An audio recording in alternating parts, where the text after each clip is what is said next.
ಹಲಸು ಇದೆ. ಹಲಸಲ್ಲಿ ಸುಮಾರು ಒಂದು 5-6 ವೆರೈಟಿ ಇದೆ. 6 ವೆರೈಟಿ ಮತ್ತು ಸಪೋಟ ಹೇಳಿದೆ. ಮತ್ತು ಇಷ್ಟೆಲ್ಲ ನಮ್ಮ ಹತ್ರ ಇದೆ. ಮತ್ತು ಈ ಕಾಡು ಇದು ಶುಂಠಿ ಇದೆ.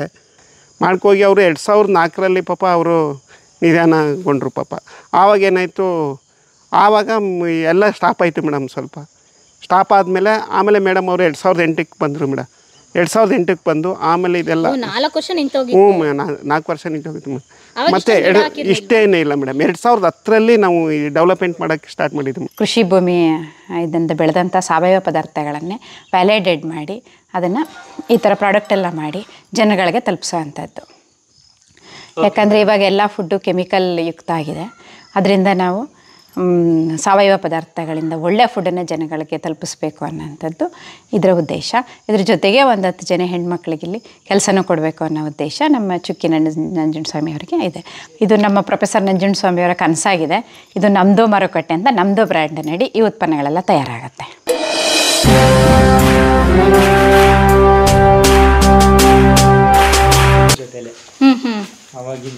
ಇವ್ರ ಹೆಸರು ಮುತ್ತಣ್ಣ ಅಂತ. ಇವರು ಟ್ರೈಬಲ್ ಕಮ್ಯುನಿಟಿ ಒಬ್ಬರು ಸೋಲಿಗಾಸ್ ಜನಾಂಗದಲ್ಲಿ ಹುಟ್ಟಿ ಬೆಳೆದಿರೋಂಥ ಇವರು. ಇವಾಗ ಇಲ್ಲೇ ನೋಡ್ಕೊಂಡು ಇಲ್ಲೇ ಇದ್ದಾರೆ. ಅಮೃತಭೂಮಿಲೇ ನೋಡಿಕೊಂಡು ಮೋಸ್ಟ್ ಸೀನಿಯರ್ ಅಮೃತಭೂಮಿಗೆ ಅವರು.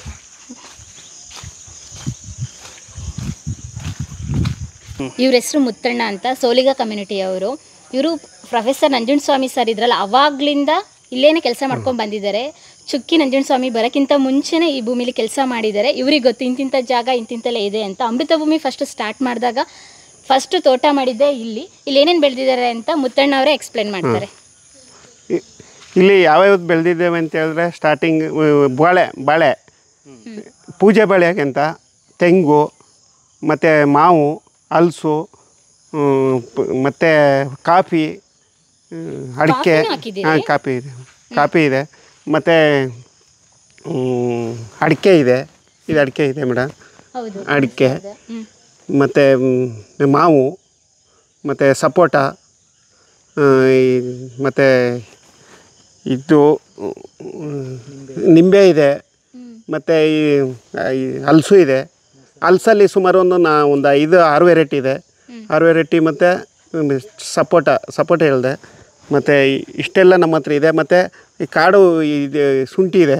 ಮತ್ತು ಕಾಡು ಮತ್ತು ಅರಸಿನ ಇದೆ. ಇದರಲ್ಲಿ ನಾನು ತುಂಬ ಇದು 2004ರಿಂದ ನಾನು ಇದನ್ನು ಸ್ಟಾರ್ಟ್ ಮಾಡಿದೆ. 2004ರಲ್ಲಿ ಸ್ಟಾರ್ಟ್ ಮಾಡಿ ವಾರ್ಷಿಕ ಆದಾಯ ಒಂದು ಹೋದರೆ ಒಂದು ಬರ್ತಾಯಿರುತ್ತೆ. ಇದರಲ್ಲಿ ಮಾವು ಹೋದರೆ ಹಲಸು ಬರುತ್ತೆ, ಹಲಸು ಹೋದರೆ ಮಾವು ಬರುತ್ತೆ. ಮತ್ತು ಕಿತ್ತಲೆ ಇದೆ, ಮೋಸಂಬೆ. ಕಿತ್ತಲೆ ಹೋದರೆ ಮೋಸಂಬೆ ಬರ್ತಾಯಿರುತ್ತೆ ವಾರ್ಷಿಕ ಆದಾಯದಲ್ಲಿ. ಮತ್ತು ಕಾಪಿಲಿ ವರ್ಷದಲ್ಲಿ ಒಂದು ಬೆಳೆ ಬರುತ್ತೆ. ನಮಗೆ ಕಾಪಿ ತಗೋತಾ ಇರ್ತೀನಿ. ಆಮೇಲೆ ಅಡಿಕೆಯಲ್ಲಿ ಒಂದು ವರ್ಷದಲ್ಲಿ 2 ಬೆಳೆಯಲ್ಲಿ 6 ತಿಂಗಳಿಗೊಂದು ಬೆಳೆ ಇರುತ್ತೆ. ಆ ಬೆಳೆಯಲ್ಲಿ 6 ತಿಂಗಳ ಬೆಳೆ ಒಂದು ಬೆಳೆ ತಗೊಂಡು ಇನ್ನು ನೆಕ್ಸ್ಟ್ ಇಯರ್ ಇನ್ನು 6 ತಿಂಗಳಿಗೊಂದು ಬೆಳೆ ಮಾಡ್ಕೋತೀವಿ ಅದರಲ್ಲಿ. ಮತ್ತು ಮಾವು ವರ್ಷಕ್ಕೊಂದು ಬೆಳೆ, ಅದು ವರ್ಷದಲ್ಲಿ ಒಂದು ಬೆಳೆ ಇದು ಮಾಡ್ಕೋತೀವಿ ಅದರಲ್ಲಿ. ಮತ್ತು ಕಿತ್ತಲೆ ಆರೆಂಜ್ ಇದೆ. ಅದು ಈ ಟೈಮಲ್ಲಿ ಆರೆಂಜ್ ಇದೆ. ಇನ್ನೊಂದು 2 ತಿಂಗಳು ಬೇಕು ಆರೆಂಜ್ ಬರಬೇಕಾದ್ರೆ. ಆರೆಂಜ್ ತಗೋತೀವಿ. ಮತ್ತು ಇದು ಹಲಸು ಇವಾಗ ಹಣ್ಣಾಗಿದೆ. ಅದು ವರ್ಷದಲ್ಲಿ 2 ಬೀಡು ಬಿಡುತ್ತೆ. ಇವಾಗ ಒಂದು ಇದಾಗಿದೆ. ಅದು ಇವಾಗ ಒಂದು ಸರಿ ಮುಗಿಸ್ತೀವಿ. ನೆಕ್ಸ್ಟ್ ಇಯರ್ ಇನ್ನೊಂದು 3-6 ತಿಂಗಳಿಗೊಂದು ಸರಿ ನೆಕ್ಸ್ಟ್ ಇಯರ್ ಇದು ಮಾಡ್ತೀವಿ. ವರ್ಷದಲ್ಲಿ ಅದು 2 ಬೆಳೆ ಬರುತ್ತೆ ನಮಗೆ. ಮತ್ತು ಇದು ಸಪೋಟ ವರ್ಷದಲ್ಲಿ ಒಂದು ಬಾರಿಲಿ ಬರುತ್ತಾ ಇರ್ತಾರೆ, ತೆಗಿತಾ ಇರ್ತೀವಿ. ಮತ್ತು ನೆಲ್ಲಿ ಇದೆ, ನೆಲ್ಲಿ ಮರ ವರ್ಷದಲ್ಲಿ ಒಂದು ಬಾರಿ ವರ್ಷದಲ್ಲಿ ಅದೊಂದು ಸರಿ ತಗೋತೀವಿ ಅದನ್ನು. ಅದಾದಮೇಲೆ ಬಾಳೆ ಇದೆ. ಬಾಳೆ 8 ವರ್ಷ ಆಯಿತು ಬಾಳೆ ಹಾಕಿ. 8 ವರ್ಷದಿಂದ ಅದನ್ನೇ ಕಟ್ ಮಾಡ್ತಾ ಇರ್ತೀವಿ. ಅದನ್ನೇ ಮುಂದಕ್ಕೆ ಬೆಳೆ ತೆಗಿತಾ ಇರ್ತೀನಿ. ಅದರಲ್ಲಿ ಇಲ್ಲಿ ಮತ್ತು ನಾನು ಗೊಬ್ಬರ ಹಾಕಲ್ಲ, ಮತ್ತು ಜೀವಾಮೃತ ಹಾಕಲ್ಲ, ಏನೂ ಆಗ್ತಾಯಿಲ್ಲ. ಕಾಡಿಂದು ವ್ಯವಸಾಯ ಅಂತ ಮಾಡ್ತಾ ಇರೋದಿಲ್ಲಿ. ಅದರಲ್ಲಿ ನನಗೆ ಇದು ಆದಾಯ. ಮತ್ತು ನನಗೆ ಏನಾಗುತ್ತೆ, ಒಂದು 6 ತಿಂಗಳಿಗೆ 3 ತಿಂಗಳಿಗೆ ಒಂದೊಂದು ಸರಿ ನಾನು ಗೊನೆ 10 kg 12 kg 15 kg ಹಿಂಗೆಲ್ಲ ಬರ್ತಾಯಿರುತ್ತೆ. ಅಲ್ಲಿ ನಾನೇನು ಆದಾಯ ಹಾಕಿರೋದಿಲ್ಲ. ಅಲ್ಲಿ ಗೊಬ್ಬರ ಹಾಕಲ್ಲ, ಜೀವಾಮೃತ ಹಾಕಲ್ಲ, ಫೇರ್ ಮಾಡಲ್ಲ, ಏನೂ ಮಾಡ್ತಾಯಿಲ್ಲ. ಇದೆಲ್ಲ ಮಾಡ್ತಾ ಇರ್ತೀನಿ. ಇದೆಲ್ಲ ಮಾಡಿ ನಾನು ಆದಾಯನ ಇಷ್ಟೆಲ್ಲ ಗಳಿಸ್ತಾ ಇದ್ದೀನಿ ನಾವು ಇಲ್ಲಿ. ನಾನು 2004ರಲ್ಲಿ ತೋಟ ನಾನು ಇದು ಮಾಡಿದ್ದು ಮೇಡಮ್. 2004ರಿಂದ 2004ರಿಂದಾಗಿ ಪ್ರೊಫೆಸರ್ ಅವ್ರ ಜೊತೆಗೆ ನಾನು ಇದ್ದಿದ್ದು ತುಂಬ. ನಾನು 98ನೇ ಇಸ್ವಿಂದು ಅವ್ರ ಜೊತೆಗೆ ನಾನು ಒಡನಾಡಿದೆ. ನಾನು ಅವ್ರಿಗೂ ಮೇಡಮ್ ಅವರು ಆವಾಗ ಚಿಕ್ಕವರು. ಆವಾಗ ಅವರು ಇಲ್ಲ, ನಾನೇ ಅವ್ರ ಜೊತೆಗೆ ಅವ್ರ ಮಗನಾಗಿ ನಾನು ಇದ್ದು, ಅವ್ರ ಜೊತೆಗೆ ಅವ್ರು ಬಂದಾಗಿ ನಾನು ಇದ್ದು ಇಲ್ಲಿ ನಾನು ಕೆಲಸನೇ ನಾನೇ ಮಾಡ್ಕೋಗ್ತಿದ್ದೆ ಮೇಡಮ್. ಪ್ರೊಫೆಸರ್ ಅವರು ಒಂದು 6 ತಿಂಗಳಿಗೆ 3 ತಿಂಗಳಿಗೆ ಬರ್ತಾಯಿದ್ರು, ಹೋಗ್ತಾಯಿದ್ರು. ಇಲ್ಲಿ ಏನಿದೆ ಅಂತ ನಿಮ್ಮದೇ, ನಂದಲ್ಲ, ಎಲ್ಲರೂ ನಿಮಗೆ ಸೇರಿದ್ದು ನಂದೆಲ್ಲ ಮುತ್ತು ಅಂತ ಅವ್ರು ಹೇಳಿ ಹೋಗೋದು. ನನಗೇನು ಗೊತ್ತಿರುತ್ತೆ ನಾನೆಲ್ಲ ಇಲ್ಲಿ ಮಾಡ್ಕೋಗ್ತಾಯಿದ್ದೆ ಮೇಡಮ್. ಮಾಡ್ಕೋಗಿ ಅವರು 2004ರಲ್ಲಿ ಪಾಪ ಅವರು ನಿಧಾನಗೊಂಡ್ರು ಪಾಪ. ಆವಾಗ ಏನಾಯಿತು, ಆವಾಗ ಎಲ್ಲ ಸ್ಟಾಪ್ ಆಯಿತು ಮೇಡಮ್. ಸ್ವಲ್ಪ ಸ್ಟಾಪ್ ಆಮೇಲೆ ಮೇಡಮ್ ಅವರು 2008ಕ್ಕೆ ಬಂದರು ಮೇಡಮ್. 2008ಕ್ಕೆ ಬಂದು ಆಮೇಲೆ ಇದೆಲ್ಲ 4 ವರ್ಷ ನಿಂತೋಗಿ. 4 ವರ್ಷ ನಿಂತೋಗಿತ್ತು ಮೇಡಮ್. ಮತ್ತು ಇಷ್ಟೇನೇ ಇಲ್ಲ ಮೇಡಮ್. 2010ರಲ್ಲಿ ನಾವು ಈ ಡೆವಲಪ್ಮೆಂಟ್ ಮಾಡೋಕ್ಕೆ ಸ್ಟಾರ್ಟ್ ಮಾಡಿದ್ದು ಮೇಡಮ್. 2010ರಲ್ಲಿ ಇದು ನೋಡೋಣ ಅಂತ ನಾನು ನಮ್ಮ ಇದರಿಂದ ನಾನು ಇದು ಮಾಡಿದ್ದು ಮೇಡಮ್. ಹೆಂಗೆ ಬರುತ್ತೆ, ಹೆಂಗಾಗುತ್ತೆ ತೋಟ ಮಾಡಿದ್ರೆ. ಇದು ಕಾಡಿದ್ರಂತೆ ಮಾಡಬೇಕು. ನಾನು ಬೇರೆ ವ್ಯವಸಾಯದಲ್ಲಿ ಏನೂ ಮಾಡಬಾರ್ದು, ಬರೀ ಶೂನ್ಯ ಬಂಡವಾಳ, ಖರ್ಚಿಲ್ಲದೆ ನಾನು ವ್ಯವಹಾರ ಮಾಡಬೇಕಾಗಂತ ಇದೊಂದು ಐಡಿಯಾ ಮಾಡಿದೆ ಮೇಡಮ್. ಅವಾಗ ನಿಮಗೆ ಐಡಿಯಾ ಹೇಗೆ ಬಂತು? ಆ ಐಡಿಯಾನ ನಮ್ಮಿಂದ ನಾವು ಕಾಡಲ್ಲಿ ಇದ್ದವರಲ್ಲ ಮೇಡಮ್. ಅಲ್ಲಿ ಏನು ಮಾಡ್ತಾಯಿದ್ದೆ, ಏನು ಬಿಡ್ತಿದ್ದೆ, ಒಂದು ಚೂರು ಐಡಿಯಾಗಳಿತ್ತು ಮೇಡಮ್. ಐಡಿಯಾ ಕಾಡಲ್ಲಿದ್ದು ನಾವು ಕಾಡಲ್ಲಿ ಬೆಳೆದಿದ್ದೀವಿ ಮೇಡಮ್. ಆ ಬೆಳೆದಿರಿದಲ್ಲಿ ಆ ಐಡಿಯಾ ತಿಳ್ಕೊಂಡು ಇಲ್ಲಿ ಮಾಡೋಣ ಅಂತ ಮಾಡಿದೆ ಮೇಡಮ್. ಪರವಾಗಿಲ್ಲ ಮೇಡಮ್. ಅಲ್ಲಿ ಏನು ಮಾಡ್ತಾಯಿದ್ದನೋ, ಕಾಡಲ್ಲಿ ಏನು ಮಾಡಿದ್ನೋ, ಆಡಿಲಿ ಇದ್ದು ನಾನು ಏನು ಮಾಡಿದ್ನೋ ಆಡಿಯ ಪ್ರಕಾರನೇ ನಾನು ಇಲ್ಲಿ ಇದೆಲ್ಲ ನಂಗೊಂದು ಸ್ವಲ್ಪ ತಲೆ ಬಂತು ಮೇಡಮ್. ಅವಾಗ ನಂಗೆ ಬುದ್ಧಿ ಬಂತು, ಹಿಂಗೆ ಮಾಡಿದ್ರೆ ಹಿಂಗೆ ಆಯ್ತಿತ್ತು. ಹಿಂದೆ ನಾನು ಏನು ಮಾಡಿದ್ದನೋ ಅದೇ ಇದು ಮಾಡಿದಾಗ ನೋಡಿ ಈ ರೀತಿ ಎಲ್ಲ ಬಂದಿದ್ದು, ಇದು ಐಡಿಯಾ ಪಕ್ಕ ಸರಿ ಇದೆ ಅಂತ ನಾನು ಇದನ್ನೇ ಸ್ಟಾರ್ಟ್ ಮಾಡಿದೆ ಮೇಡಮ್. ಆಮೇಲೆ ಪರವಾಗಿಲ್ಲ, ಆಮೇಲೆ ಸ್ಟಾರ್ಟ್ ಮಾಡಿ ಬೆಳೆ ಬಂದದ್ದೆಲ್ಲ ಹೊರಗಡೆ ಎಲ್ಲ ಕಳಿಸ್ತಾಯಿದ್ದೆ ಮೇಡಮ್. ಕಳಿಸಿ ಏನು ಆದಾಯ ಬರುತ್ತೋ ಅದರಲ್ಲಿ ಸ್ವಲ್ಪ ಆದಾಯದಲ್ಲಿ ಇದು ಮಾಡಿಕೊಂಡು ಹೋಗ್ತಾಯಿದ್ದೆ ಮೇಡಮ್. ನನ್ನ ಹೆಸರು ಸರೋಜಮ್ಮ ಅಂತ. ನಾನು ಅಮೃತಭೂಮಿ ಸುಸ್ಥಿರ ಕೇಂದ್ರದಲ್ಲಿ ವ್ಯಾಲಿಡೇಷನ್ ಇನ್ಚಾರ್ಜಾಗಿ ಕೆಲಸ ಮಾಡ್ತಾಯಿದ್ದೀನಿ. ಇಲ್ಲಿ ಕಾನ್ಸೆಪ್ಟ್ ಬಂದುಬಿಟ್ಟು ಕೃಷಿ ಭೂಮಿ ಇದರಿಂದ ಬೆಳೆದಂಥ ಸಾವಯವ ಪದಾರ್ಥಗಳನ್ನೇ ವ್ಯಾಲಿಡೇಟ್ ಮಾಡಿ ಅದನ್ನು ಈ ಥರ ಪ್ರಾಡಕ್ಟೆಲ್ಲ ಮಾಡಿ ಜನಗಳಿಗೆ ತಲುಪಿಸೋ ಅಂಥದ್ದು. ಯಾಕಂದರೆ ಇವಾಗ ಎಲ್ಲ ಫುಡ್ಡು ಕೆಮಿಕಲ್ ಯುಕ್ತ ಆಗಿದೆ. ಅದರಿಂದ ನಾವು ಸಾವಯವ ಪದಾರ್ಥಗಳಿಂದ ಒಳ್ಳೆಯ ಫುಡ್ಡನ್ನು ಜನಗಳಿಗೆ ತಲುಪಿಸ್ಬೇಕು ಅನ್ನೋಂಥದ್ದು ಇದರ ಉದ್ದೇಶ. ಇದ್ರ ಜೊತೆಗೆ ಒಂದು 10 ಜನ ಹೆಣ್ಮಕ್ಳಿಗೆ ಇಲ್ಲಿ ಕೆಲಸನೂ ಕೊಡಬೇಕು ಅನ್ನೋ ಉದ್ದೇಶ ನಮ್ಮ ಚುಕ್ಕಿ ನಂಜುಂಡಸ್ವಾಮಿ ಅವರಿಗೆ ಇದೆ. ಅದ್ರ ಜೊತೆ ನಾನು ಈ ಕೆಲಸದಲ್ಲಿ ಕೈ ಜೋಡಿಸಿದ್ದೀನಿ. ಇಲ್ಲಿ ಬಂದು ಯಾವ್ಯಾವ ಪ್ರಾಡಕ್ಟ್ ಇದೆ ಅಂದರೆ ಸಾವಯವ ಅರಿಶಿನ ಪುಡಿ. ಇದು ಸಾವಯವ ಅರಿಶಿನ ಪುಡಿ. ಇದ್ರ ಬೆಳೆ ಕೂಡ ಅರಿಶಿನ ಕೂಡ ಸಾವಯವ ವಿಧಾನದಲ್ಲೇ ಬೆಳೆದು ಇದನ್ನು ಪೌಡ್ರ್ ಮಾಡಿ ನಾವು ಜನಗಳಿಗೆ ತಲುಪಿಸ್ತಾ ಇದ್ದೀವಿ. ಇದಕ್ಕೆ ತುಂಬ ಬೇಡಿಕೆ ಇದೆ ಇಲ್ಲಿ. ಜೊತೆಗೆ ಇದು ಹಾಲು ಅರಿಶಿನ ಅಂತ ಹೇಳ್ಬಿಟ್ಟು ಇದನ್ನು 1 ಲೋಟ ಹಾಲಿಗೆ ಅರಿಶಿನ ಮತ್ತು ಮೆಣಸು ಇದೆಲ್ಲ ಹಾಕಿ ಕುಡಿಯೋಂಥದ್ದಿರುತ್ತೆ. ನಾವು ಅದಕ್ಕೇ ಅರಿಶಿನ, ಮೆಣಸು ಮತ್ತು ತುಳಸಿ, ಏಲಕ್ಕಿ ಎಲ್ಲವನ್ನು ಸಮ ಪ್ರಮಾಣದಲ್ಲಿ ಮಿಕ್ಸ್ ಮಾಡಿ ಇದನ್ನು ಕೊಡ್ತೀವಿ. ಇದು 50 ಗ್ರಾಮ್ ಬಂದ್ಬಿಟ್ಟು 50 ರೂಪಾಯಿ ಬರುತ್ತೆ. ಇದನ್ನು ಒಂದು ಲೋಟ ಹಾಲಿಗೆ 1 ಚಿಟಿಕೆ ಅರಿಶಿನ ಹಾಕಿ ದಿನ ಕುಡಿಯೋಂಥದ್ದು. ಇದರಲ್ಲಿ ರೋಗ ನಿರೋಧಕ ಶಕ್ತಿ ಜಾಸ್ತಿ ಆಗುತ್ತೆ. ಜೊತೆಗೆ ಇದು ಅಗಸೆ ಬೀಜದ ಉರಿಗಾಳು ಅಂತ. ಇದನ್ನು ಅಗಸೆ ಬೀಜನ ಹುರಿದು ಉರಿಗಾಳು ರೂಪದಲ್ಲಿ ಕೊಡ್ತೀವಿ. ಇದು ವೆಯ್ಟ್ ಲಾಸ್ಗೆ ಮತ್ತು ಕೂದಲು ಬೆಳವಣಿಗೆಗೆ ಸಹಕಾರಿಯಾಗಿರುತ್ತೆ. ಇದು ಕೂಡ ಸಾವಯವ ಉತ್ಪನ್ನ. ಜೊತೆಗೆ ಅಗಸೆ ಬೀಜದ ಚಟ್ನಿ ಪುಡಿ ಇದೆ. ಇದು ಕೂಡ ಅಷ್ಟೇ ವೆಯ್ಟ್ ಲಾಸ್ಗೆ ಮತ್ತು ಕೂದಲು ಬೆಳವಣಿಗೆ ಸಹಕಾರಿಯಾಗುತ್ತೆ. ಜೊತೆಗೆ ಇದು ಹುಚ್ಚಳ್ಳು ಚಟ್ನಿ ಪೌಡ್ರ್ ಅಂತ. ಇದು ಹಳ್ಳಿ ಉತ್ಪನ್ನ. ಹುಚ್ಚಳ್ಳಿಂದ ಚಟ್ನಿ ಪೌಡ್ರ್ ಮಾಡ್ತೀವಿ ಇದನ್ನು. ಜೊತೆಗೆ ನಿಮ್ಮ ಬ್ರ್ಯಾಂಡಿಗೆ ಏನು ಹೆಸರಿಲ್ವಾ? ನಮ್ಮದು ಇದು ನಮ್ಮ ಪ್ರೊಫೆಸರ್ ನಂಜುಂಡಸ್ವಾಮಿಯವರ ಕನಸಾಗಿದೆ. ಇದು ನಮ್ಮದು ಮಾರುಕಟ್ಟೆ ಅಂತ ನಮ್ಮದು ಬ್ರ್ಯಾಂಡ್ ನಡಿ ಈ ಉತ್ಪನ್ನಗಳೆಲ್ಲ ತಯಾರಾಗುತ್ತೆ. ಬ್ರ್ಯಾಂಡ್ ಹೆಸರೇ ನಮ್ಮದು.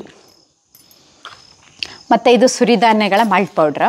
ಇದರಲ್ಲಿ 9 ಥರದ ಸಿರಿಧಾನ್ಯವನ್ನು ಮೊಳಕೆ ಬರೆಸಿ ನೆರಳಲ್ಲಿ ಒಣಗಿಸಿ ಅದನ್ನು ಪೌಡ್ರ್ ಮಾಡಿ ಅದಕ್ಕೆ ಬಾದಾಮ್ ಮತ್ತು ಗೋಡಂಬಿ, ಏಲಕ್ಕಿ ಇವುಗಳನ್ನು ಮಿಕ್ಸ್ ಮಾಡಿ ಇದನ್ನು ಪೌಡ್ರ್ ಮಾಡಿದ್ದೀವಿ.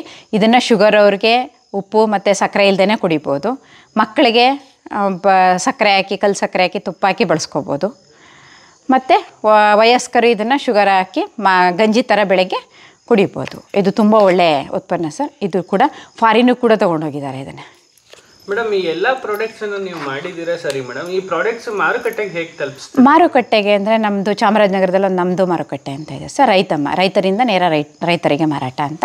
ಆ ಮಾರುಕಟ್ಟೆಗೆ ಹಾಕ್ತೀವಿ. ಜೊತೆಗೆ ಮೈಸೂರಲ್ಲೂ ಒಂದು ಬ್ರ್ಯಾಂಚ್ ಇದೆ, ಅಲ್ಲಿಗೆ ಹಾಕ್ತೀವಿ. ಮತ್ತು ಇಲ್ಲಿಗೆ ಬಂದ ವಾಲಂಟೇರಿಯರ್ಸ್ ಆಗಲಿ, ಇಲ್ಲಿ ಟೂರಿಸ್ಟ್ ಎಲ್ಲ ಬಂದ್ರೂ ತಗೋತಾರೆ. ಜೊತೆಗೆ ಆನ್ಲೈನ್ ಮಾರ್ಕೆಟಿಂಗ್ ಇದೆ, ಆರ್ಡ್ರ್ ಮಾಡಿದ್ರೆ ನಾವು ಕಳಿಸ್ಕೊಡ್ತೀವಿ. ನಮ್ಮದೇ ಬಳಗ ಇದೆ, ಇದನ್ನು ತಗೊಳ್ಳೋವಂಥ ಗ್ರಾಹಕರ ಬಳಗ. ಅವರು ಆನ್ಲೈನಲ್ಲಿ ನಮಗೆ ಆರ್ಡ್ರ್ ಮಾಡ್ತಾರೆ, ಅದನ್ನು ತೊಗೊಂಡೋಗ್ತಾರೆ ಸರ್. ಮೇಡಮ್ ಇವಾಗ ನಾನು ಯಾರೋ ಗೊತ್ತಿಲ್ಲ, ನಾನು ಈ ವಿಡಿಯೋ ನೋಡ್ತಾ ಇದ್ದೀನಿ, ನಾನು ಈ ಪ್ರಾಡಕ್ಟನ್ನು ಪರ್ಚೇಸ್ ಮಾಡಬೇಕು ಅಂದರೆ ನೀವು ಹೇಗೆ ನನಗೆ ಕಳಿಸ್ಕೊಡ್ತೀರಾ? ನಾನು ಹೇಗೆ ಆನ್ಲೈನಲ್ಲಿ ಆರ್ಡರ್ ಮಾಡಬೇಕು? ನೀವು ನಮ್ಮದು ಮಾರುಕಟ್ಟೆಗೆ ಬಂದು, ಇದು ಅಮೃತಭೂಮಿ ಅಂತ ಒಂದು ವೆಬ್ಸೈಟ್ ಇದೆ ಸರ್, ಅಲ್ಲಿಗೆ ನೀವು ಎಂಟ್ರಾದರೆ ಏನೇನು ಪ್ರಾಡಕ್ಟ್ ಇದೆ ಅದನ್ನು ಹಾಕಿರ್ತೀವಿ. ಅಲ್ಲಿ ನೀವು ಆರ್ಡ್ರ್ ಮಾಡಿದ್ರೆ ನೀವು ಕೇಳಿದ ಜಾಗ ತಲುಪಿಸ್ತೀವಿ ಸರ್. ಮತ್ತು ಒಂದು ವಾರ ಟೈಮ್ ಕೊಟ್ಟರೆ, ಪ್ರಾಡಕ್ಟ್ ಇಲ್ಲ ಅಂದರೆ ರೆಡಿ ಮಾಡಿ ಕೊಡ್ತೀವಿ. ಕೊರಿಯರ್ ಮೂಲಕ ತಲುಪುತ್ತಾ ಹೇಗೆ? ನಿಮ್ಗೆ ಯಾವ ಸೌಲಭ್ಯ ಬೇಕು ಅಂತ ಕೇಳ್ತೀರಾ ಆ ಸೌಲಭ್ಯ ಮೂಲಕ ತಲುಪಿಸ್ತೀವಿ ಸರ್. ಸೊ ಇನ್ನು ಆನ್ಲೈನಲ್ಲಿ ಅಷ್ಟಾಗಿ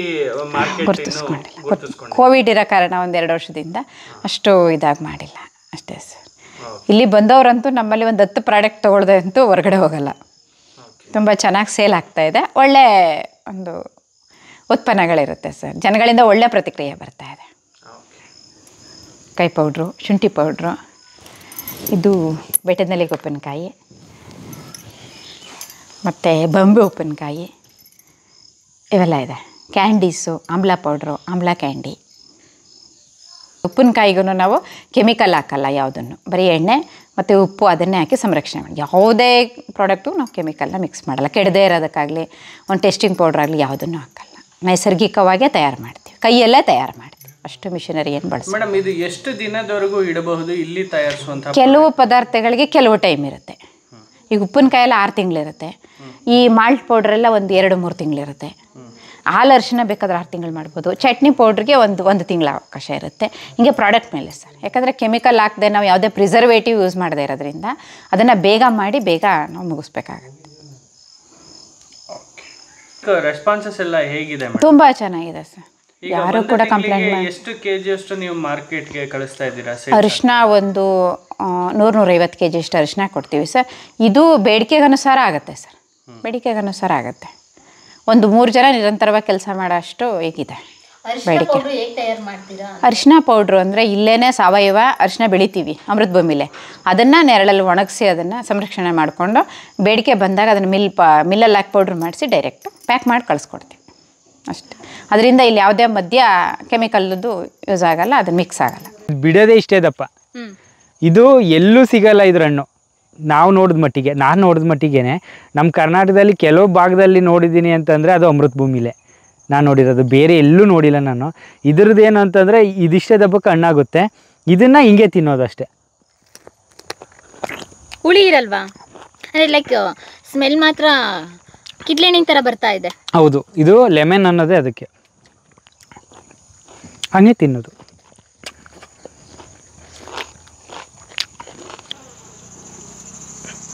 ಮತ್ತು ಕೈ ಮೇಲೆ ಮುಖದ ಮೇಲೆ ಬಂದು ಕೂತ್ಕೊಂಡ್ರೆ ಹಿಂಗೆ ಹೊಡೆಯೋದು ಇದೆಲ್ಲ ಮಾಡೋಕ್ಕೆ ಹೋಗ್ಬಾರ್ದು. ಅದು ಹಂಗೇ ಅದ್ರ ಪಾಡ್ಗೆ ಅದೇ ಹೋಗುತ್ತೆ. ಹಾಲು ಬರ್ತಾ ಇದೆ, ಏನಿಲ್ಲ, ಅದು ಹಾಲು ಬಂದರೂ ಏನು ತೊಂದರೆ ಇಲ್ಲ. ಚೆನ್ನಾಗಿದೆ. ಸುಮಾರು 6-7 ವರ್ಷ ಆಗಿದೆ. 7 ವರ್ಷಕ್ಕೆ ಇಷ್ಟೊಂದು ಫಸಲು ಕೊಟ್ಟಿದ್ದೀರಾ? ಹೌದು, ಅದು ಒಂದು ಗಿಡದಲ್ಲಿ ಇಷ್ಟೊಂದು. ಇದು ಓಕೆ ಓಕೆ ಓಕೆ ಓಕೆ ಸ್ವಲ್ಪ ಗೇರಣ್ಣ ಥರನೇ ಇದೆ ಇದು. ಮೇಡಮ್ ಹೌದು. ಇದು ಬರೀ ನೀರಿನಂಶ ಜಾಸ್ತಿ ಇದೆ.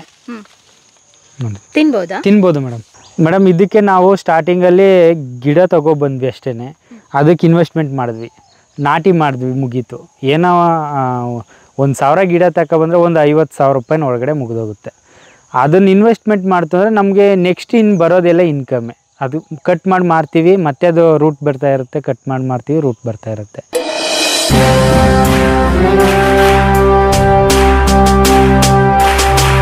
ಸ್ನೇಹಿತರೆ, ಅಮೃತಭೂಮಿಲಿ ಮತ್ತೊಂದು ತೋಟಕ್ಕೆ ರವಿಯವ್ರು ಕರ್ಕೊಂಡು ಬಂದಿದ್ದಾರೆ. ಅದು ಏನು ತೋಟ, ಹೇಗೆ, ಎಲ್ಲಿ ಕರ್ಕೊಂಡು ಹೋಗ್ತಾರೆ ಅಂತ ರವಿಯವ್ರನ್ನೇ ಕೇಳೋಣ. ರವಿಯವ್ರು ಎಲ್ಲಿ ಕರ್ಕೊಂಡು ಹೋಗ್ತಾ ಇದ್ದೀರಾ ನಮ್ಮನ್ನು? ನಮಸ್ಕಾರ ಮೇಡಮ್. ನಾನು ಇವಾಗ ತೋರಿಸೋ ತೋಟ ಏನಂತಂದರೆ, ಇಲ್ಲಿ ನಾವು ಒಣಭೂಮಿ ಪ್ರದೇಶದಲ್ಲಿ ವಿವಿಧ ತಳಿಯ ಹಣ್ಣಿನ ಗಿಡಗಳನ್ನ ಬೆಳೆಸ್ತಾ ಇದ್ದೀವಿ. ಮತ್ತು ಅದ್ರ ಮಧ್ಯದಲ್ಲಿ ನಾವು ಬೇರೆ ಬೇರೆ ವೆರೈಟಿಗಳು ವೆಜಿಟೇಬಲ್ ಆಗಿರ್ಬೋದು, ಬನಾನಾ ಆಗಿರ್ಬೋದು, ಈ ಥರ ಮಧ್ಯದಲ್ಲೇ ಬೆಳ್ಕೋತಾ ಅದನ್ನು ನಾವು ಕಲ್ಟಿವೇಷನ್ ಮಾಡ್ತಾ ಹೋಗ್ತಾ ಇದ್ದೀವಿ. ಅದ್ರ ಬಗ್ಗೆ ಇವತ್ತು ನಾನು ತೋಟನೆಲ್ಲ ತೋರಿಸ್ಕೊಡ್ತೀನಿ ನಾನು ನಿಮಗೆ. ಒಣಭೂಮಿ ಅಂದರೆ ಇಲ್ಲಿ ನೀರಿಲ್ಲ, ಬೋರ್ ಇಲ್ಲ? ಇಲ್ಲ ಮೇಡಮ್, ನೀರಿದೆ, ಬಟ್ ಆದರೆ ನಾವು ಇಲ್ಲಿ ನೀರಿನ ಅವಶ್ಯಕತೆ ಇಲ್ಲ, ನೀರು ಕೊಡೋದಿಲ್ಲ ಜಾಸ್ತಿ. ಮಳೆ ಬಂದಾಗ ಮಾತ್ರ ಯಥೇಚ್ಛವಾಗಿ ನೀರಾಗುತ್ತೆ ಅದಕ್ಕೆ. ಇದು ಬಟರ್ ಫ್ರೂಟು ಮೇಡಮ್, ಎಲ್ಲ ಯಥೇಚ್ಛವಾಗಿ ಬೆಣ್ಣೆಹಣ್ಣು ಅಂತಾರೆ. ಇವಾಗ ಮಾರ್ಕೆಟಿಂಗಲ್ಲಿ ತುಂಬ ಜಾಸ್ತಿ ಓಡ್ತಾ ಇರೋವಂಥ ಹಣ್ಣಿನ ಗಿಡ ಇದು. ಓ, ಬಟರ್ ಫ್ರೂಟು ಎಷ್ಟು ದಿನಕ್ಕೆ ಬರುತ್ತೆ ಇದು? ಮೇಡಮ್ ಇವಾಗ ನಾವು ಗಿಡ ಹಾಕಿ ಸುಮಾರು 6 ರಿಂದ 7 ವರ್ಷ ಆಗಿದೆ. 7 ವರ್ಷಕ್ಕೆ ಇಷ್ಟೊಂದು ಫಸಲು ಕೊಟ್ಟಿದ್ದೀರಾ? ಹೌದು. ಅದು ಒಂದು ಗಿಡದಲ್ಲಿ ಇಷ್ಟೊಂದು? ಎಷ್ಟು ಗಿಡ ಇದೆ ಈ ಥರದಲ್ಲಿ? ಈ ಥರದ್ದು ಸುಮಾರು ಇಲ್ಲಿ ನಮ್ಮ ಹತ್ರ ಒಂದು 18 ಇಂದ 20 ಗಿಡ ತನಕ ಇದೆ. ಇದರಲ್ಲಿ 5 ವೆರೈಟಿ ಇದೆ ನಮ್ಮ ಇಲ್ಲೇನೆ. ಬಟರ್ ಫ್ರೂಟ್ ಅಲ್ಲಿ 5 ವೆರೈಟಿ. ಇದು ಒಂದು ವೆರೈಟಿ ಆದರೆ ಇದಕ್ಕಿಂತ ಸೈಜ್ ಆಗಿ ಒಂದು ವೆರೈಟಿ ಬರುತ್ತೆ. ಮತ್ತು ಅದಕ್ಕಿಂತ ವಿಭಿನ್ನವಾಗಿ ಉದ್ದವಾಗಿ ಮತ್ತು ದಪ್ಪವಾಗಿ ಒಂದು ಹಣ್ಣನ್ನೇ 1 kg ಬರುವಂಥ ಗಿಡನೂ ಇದೆ. ಮತ್ತು ಇದಕ್ಕೂ ಈಗ ಗಿಡಕ್ಕೂ ಹೋಲಿಸ್ಕೊಂಡ್ರೆ ಅದ್ರ ವೆರೈಟಿನೇ ಬೇರೆ, ಇದ್ರದ್ದು ವೆರೈಟಿನೇ ಬೇರೆ. ಅದು ಬಟರ್ ಫ್ರೂಟು. ಮತ್ತು ಇದು ಬಂದು ವಾಟರ್ ಆಪಲ್ಲು ಥರ, ಆಪಲ್ ಥರ ಬರುತ್ತೆ ಮೇಡಮ್, ನೀರು ಸೇಬು ಅಂತ ಹೇಳ್ತಾರೆ ಇದನ್ನು. ಇದು ಮಳೆಗಾಲ ಸ್ಟಾರ್ಟ್ ಆಯಿತು ಅಂದರೆ ಶುರುವಾಗುತ್ತೆ ನೋಡಿ ಈ ಥರ. ಇದು ವಾಟರ್ ಆಪಲ್. ನೋಡಿದೀವಿ ಹಣ್ಣು ಇದು. ಓಕೆ ಓಕೆ ಓಕೆ ಓಕೆ, ಸ್ವಲ್ಪ ಗೇರಣ್ಣು ಥರನೇ ಇದೆ. ಮೇಡಮ್ ಹೌದು. ಇದು ಬರೀ ನೀರಿನಂಶ ಜಾಸ್ತಿ ಇದೆ. ತಿನ್ಬೋದು ಮೇಡಮ್, ನೀರಿನಂಶ ತುಂಬ ಜಾಸ್ತಿ ಇದರಲ್ಲಿ. ಇದು ಇದೆ ನಮ್ಮಿಲ್ಲಿ. ಮತ್ತು ಹೋಗ್ತಾ ಹೋಗ್ತಾ ಬೇರೆ ಬೇರೆ ವೆರೈಟಿಗಳೆಲ್ಲ ಹಾಕಿದ್ದೀವಿ ನಾವು ಈ ಜಾಗದಲ್ಲಿ. ಎಷ್ಟು ವೆರೈಟಿ ಗಿಡ ಇದೆ ಇಲ್ಲಿ ಮೇಡಮ್? ನೋಡ್ದು ಮತ್ತೆ ವಾಟರ್ ಆಪಲ್ ನೋಡ್ದು. ಹೌದು, ಹಿಂಗೇನೆ ಬೇರೆ ಬೇರೆ ಅಂದರೆ ಅಂಜೂರ ಇದೆ, ಮತ್ತು ಲೆಮನ್ ಇದೆ, ಮತ್ತು ರೆಡ್ ಸೀತಾಫಲ ಇದೆ, ರಾಮಫಲ ಇದೆ, ಲಕ್ಷ್ಮಣ ಫಲ ಇದೆ, ಹಲ್ಸಿದೆ, ಮಾವಿದೆ. ಮತ್ತು ಹಂಗೆ ಹೋಗ್ತಾ ಇದ್ರೆ ದಾಳಿಂಬೆ ಸಿಗುತ್ತೆ, ಮತ್ತು ನೇರಳೆ ಸಿಗುತ್ತೆ. ತುಂಬ ವೆರೈಟಿಗಳನ್ನ ಹಾಕಿದ್ದೀವಿ ಮೇಡಮ್ ಇಲ್ಲಿ. ಓಕೆ, ಅಂದರೆ ಇದೆಲ್ಲ ಮಾರ್ತೀರಾ ನೀವು? ಹೌದು, ನಾವು ನೇರ ಮಾರ್ಕೆಟೇ ಮಾಡ್ತೀವಿ. ನೇರ ರೈತರಿಂದ ನೇರ ಗ್ರಾಹಕರಿಗೆ ಅನ್ನೋ ಒಂದು ಕಾನ್ಸೆಪ್ಟ್ ಇಟ್ಕೊಂಡು ನಮ್ಮಿಂದ ಡೈರೆಕ್ಟಾಗಿ ಗ್ರಾಹಕರಿಗೆ ತಲುಪಿಸುವಂಥ ಕೆಲಸನೂ ಮಾಡ್ತೀವಿ ನಾವು ಇದರಿಂದ. ಇದೇನು ಗಿಡ? ಇದು ವಾಟರ್ ಆಪಲ್ ಮೇಡಮ್. ಪೂರ್ತಿ ಲೈನ್ ಎಲ್ಲ ವಾಟರ್ ಆಪಲ್. ಇದರಲ್ಲಿ 3 ವೆರೈಟಿ ಇದೆ ವಾಟರ್ ಆಪಲಲ್ಲೇ. ಈಗ ನೋಡಿದ್ರೆ ನೀವು ಇದ್ರ, ಹೌದು, ಇದರಲ್ಲಿ ರೆಡ್ ಇದೆ, ವೈಟ್ ಇದೆ, ಮತ್ತು ಗ್ರೀನ್ ಇದೆ. 3 ವೆರೈಟಿ ಗಿಡ ಇಲ್ಲೇ ಇದೆ ಇದೊಂದೇ ಲೈನಲ್ಲಿ. ಸೀಸನ್ ಈಗ ಕ್ಲೋಸ್ ಆಗಿದೆ ಮೇಡಮ್, ಇದ್ರ ಸೀಸನ್ ಮುಗೀತು ಇವಾಗ. ಇದು ಒಂದ್ಸಲಿ ಬಂತು ಅಂದರೆ ಅದು ಹಣ್ಣಾಯ್ತು ಅಂದರೆ ಕಟಾವು ಮಾಡ್ಕೋತಾ ಇರಬೇಕು. ಇದ್ರ ಸುತ್ತ ಹಾಕಿದಿರಲ್ಲ, ಇದೇನಿದು? ಇದಕ್ಕೆ ಮಲ್ಚಿಂಗ್ ಅಂತ ಹೇಳ್ತೀವಿ ನಾವು. ಇಲ್ಲಿ ನಾವು ಏನೋ ಈ ಕಡೆ ಕಳೆ ಅಂತ ನಾವು ಬಿಡ್ತೀವಲ್ಲ, ಅದನ್ನೆಲ್ಲ ತೆಗೆದು ನಾವು ಇದಕ್ಕೆ ಇಡ್ತೀವಿ. ಇದಕ್ಕಿಡೋ ಉದ್ದೇಶ ಏನಂತಂದರೆ, ನಾವು ನೀರನ್ನ ಒಂದು 10 ರಿಂದ 15 ದಿನ ಕೊಡಲಿಲ್ಲ ಅಂದರೂ ಅದು ನೀರನ್ನ ಹಿಡಿದಿಟ್ಕೊಂಡಿರೋ ಅಂಥದ್ದು ಕೆಲಸ ಮಾಡುತ್ತೆ ಈ ಕಳೆ ಗಿಡಗಳು. ಮತ್ತು ಅದಕ್ಕೆ ಗೊಬ್ಬರನೂ ಆಗುತ್ತೆ. ಇದು ಕಳ್ತು ಎಲ್ಲ ಅಲ್ಲೇ ಭೂಮಿಗೆ ಗೊಬ್ಬರ ಆಗುತ್ತೆ. ಅದರಿಂದ ನಾವು ಇದ್ರಲ್ಲಿ ಕಿತ್ತಂಥದ್ದನ್ನೆಲ್ಲ ಗಿಡದ ಸುತ್ತ ನಾವು ಮಲ್ಚಿಂಗ್ ಮಾಡ್ತೀವಿ. ಈ ಥರ ಅದಕ್ಕೂ ಗೊಬ್ಬರ ಆಗುತ್ತೆ, ಮತ್ತು ನೀರು ತೇವಾಂಶ ಇರುತ್ತೆ. ಹೌದು. ಇವಾಗ ನೀವು ಹೇಳಿದ್ರಿ ಈ ಫ್ರೂಟ್ಸ್ ಎಲ್ಲ ಡೈರೆಕ್ಟ್ ಆಗಿ ಮಾರ್ಕೆಟಿಗೆ ಮಾಡ್ತೀವಿ ಅಂತ ಹೇಳಿ, ಏನಾದ್ರು ಅಡ್ವರ್ಟೈಸ್ಮೆಂಟ್ ಆ ಥರ ಏನಾದ್ರು ಕೊಡ್ತೀರಾ? ಅಡ್ವರ್ಟೈಸ್ಮೆಂಟ್ ಅಂದರೆ ಈಗ ನಮಗೆ ಈ ಥರ ಫ್ರೂಟ್ಸ್ ಇದೆ ಅಂತಂದರೆ ಫೇಸ್ಬುಕ್ಕಲ್ಲಿ ಮತ್ತು ವಾಟ್ಸಪ್ಪಲ್ಲಿ ಮತ್ತು ಫ್ರೆಂಡ್ಸ್ಗಳ ಜೊತೆ ಶೇರ್ ಮಾಡ್ಕೊತೀವಿ. ಅವರಿಂದ ಅವ್ರಿಗೆ ಬೇಕಾದವ್ರಿಗೆ ಹಿಂಗೆ ಅಡ್ವರ್ಟೈಸ್ಮೆಂಟ್ ಆಗ್ತಾಯಿದ್ರೆ ಯಾರಾದರೂ ಇದ್ರ ಬಗ್ಗೆ ಗೊತ್ತಿರೋರು ಮತ್ತು ನ್ಯಾಚುರಲಾಗಿ ಬೆಳೀತಾ ಇದ್ದಾರೆ ಮತ್ತು ಯಾವುದೇ ಕೆಮಿಕಲ್ ಇಲ್ಲ ಅಂತ ಗೊತ್ತಿರೋರು ನಮ್ಗೆ ಕಾಲ್ ಮಾಡ್ತಾರೆ. ಕಾಲ್ ಮಾಡಿಬಿಟ್ಟು ನಾವು ಕೇಳಿದಾಗ ನಾವು ಅವ್ರಿಗೆ ತಲುಪಿಸುವಂಥ ಕೆಲಸ ನಾವು ಮಾಡ್ತೀವಿ. ನೋಡಿದ್ರಲ್ಲ, ಇದೊಂಥರ ಬಟರ್ ಫ್ರೂಟು. ಇದು ವೆರೈಟಿನೇ ಬೇರೆ, ತುಂಬ ದಪ್ಪ ಇದೆ ಇದು. ಹೌದು, ಬಿಟ್ಬಿಟ್ಟಿದೆ. ಇಲ್ಲಿ ನೋಡಿ, ಅಲ್ಲಿ ಚಿಕ್ಕದು ನೋಡಿದ್ದು, ಇಲ್ಲಿ ನೋಡ್ರಿ ಈ ಶೇಪಲ್ಲಿದೆ.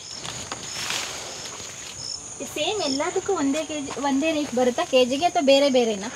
ಇಲ್ಲ ಮೇಡಮ್, ನಾವು ಕೊಡೋದ್ರಲ್ಲಿ ಎಲ್ಲದಕ್ಕೂ ಈಕ್ವಲ್ ಒಂದೇ ರೇಟ್ ಕೊಡ್ತೀವಿ ನಾವು, ಬೇರೆ ಬೇರೆ ಕೊಡಲ್ಲ.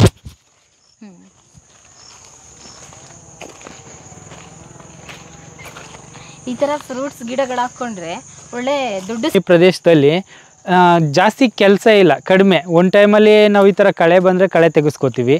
ನೀರಿನ ಅವಶ್ಯಕತೆ ಇಲ್ಲ. 6 ತಿಂಗಳಲ್ಲಿ 3 ತಿಂಗಳು ನೀರು ಕೊಟ್ಟರು, ಇನ್ನು 9 ತಿಂಗಳು ನಾವು ನೀರು ಕೊಡೋದಿಲ್ಲ, ಏನೂ ಕೊಡಲ್ಲ. ಮಳೆಗಾಲದಲ್ಲಿ ಮಾತ್ರ ಗೊಬ್ಬರ ಕೊಟ್ಬಿಟ್ಟು ನೀರು ಕೊಡ್ತೀವಿ ಅಷ್ಟೇ.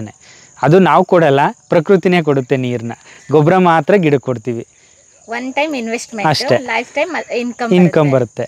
ಈಗ ಬಟರ್ ಫ್ರೂಟು ಕ್ಲೋಸ್ ಆಗ್ತಾ ಇರೋಂಗೆ ನಮಗೆ ಹಲಸು ಇದೆ, ಹಲಸು ಶುರುವಾಗುತ್ತೆ. ಹಲಸು ಕ್ಲೋಸ್ ಆಗ್ತಿದ್ರೆ ಲೆಮನ್ ಬರುತ್ತೆ, ಲೆಮನ್ ಕ್ಲೋಸ್ ಆಗ್ತಿರೋಗೆ ಅಂಜೂರ ಬರುತ್ತೆ. ವರ್ಷ ಪೂರ್ತಿ ಇನ್ಕಮ್ ಇರೋ ಥರ ನೋಡ್ಕೋತೀವಿ. ಅವು ಫ್ರೂಟ್ಸ್ಗಳು ಎಲ್ಲ ಕ್ಲೋಸ್ ಆಗ್ತು ಅಂದರೆ ನಮಗೆ ವೆಜಿಟೇಬಲ್ ಬರಬೇಕು, ಸೊಪ್ಪುಗಳು ಬರಬೇಕು. ಈ ಥರ ಪ್ಲ್ಯಾನಲ್ಲಿ ನಾವು ಮಾಡ್ಕೋತಾ ಹೋಗ್ತೀವಿ. ಇದ್ರ ಮಧ್ಯೆ ಇಲ್ಲಿ ಬೆಟ್ಟ ಹತ್ರ ಇದೆಯಲ್ಲ, ಬೆಳಗಿರಿ ರಂಗನ ಬೆಟ್ಟ, ಯಾವುದೇ ಪ್ರಾಣಿಗಳು ಬರಲ್ವಾ ಬೆಳೆ ಆನೆಗೆ? ಪ್ರಾಣಿಗಳು ಇದೆ, ಆನೆ ಬರುತ್ತೆ, ಮತ್ತು ಹಂದಿ ಬರುತ್ತೆ, ಬೇರೆ ಬೇರೆದೆಲ್ಲ ಬರ್ತಾ ಇರ್ತವೆ. ಅದು ಬಂದರೂ ನಮಗೇನು ತೊಂದರೆ ಮಾಡಲ್ಲ.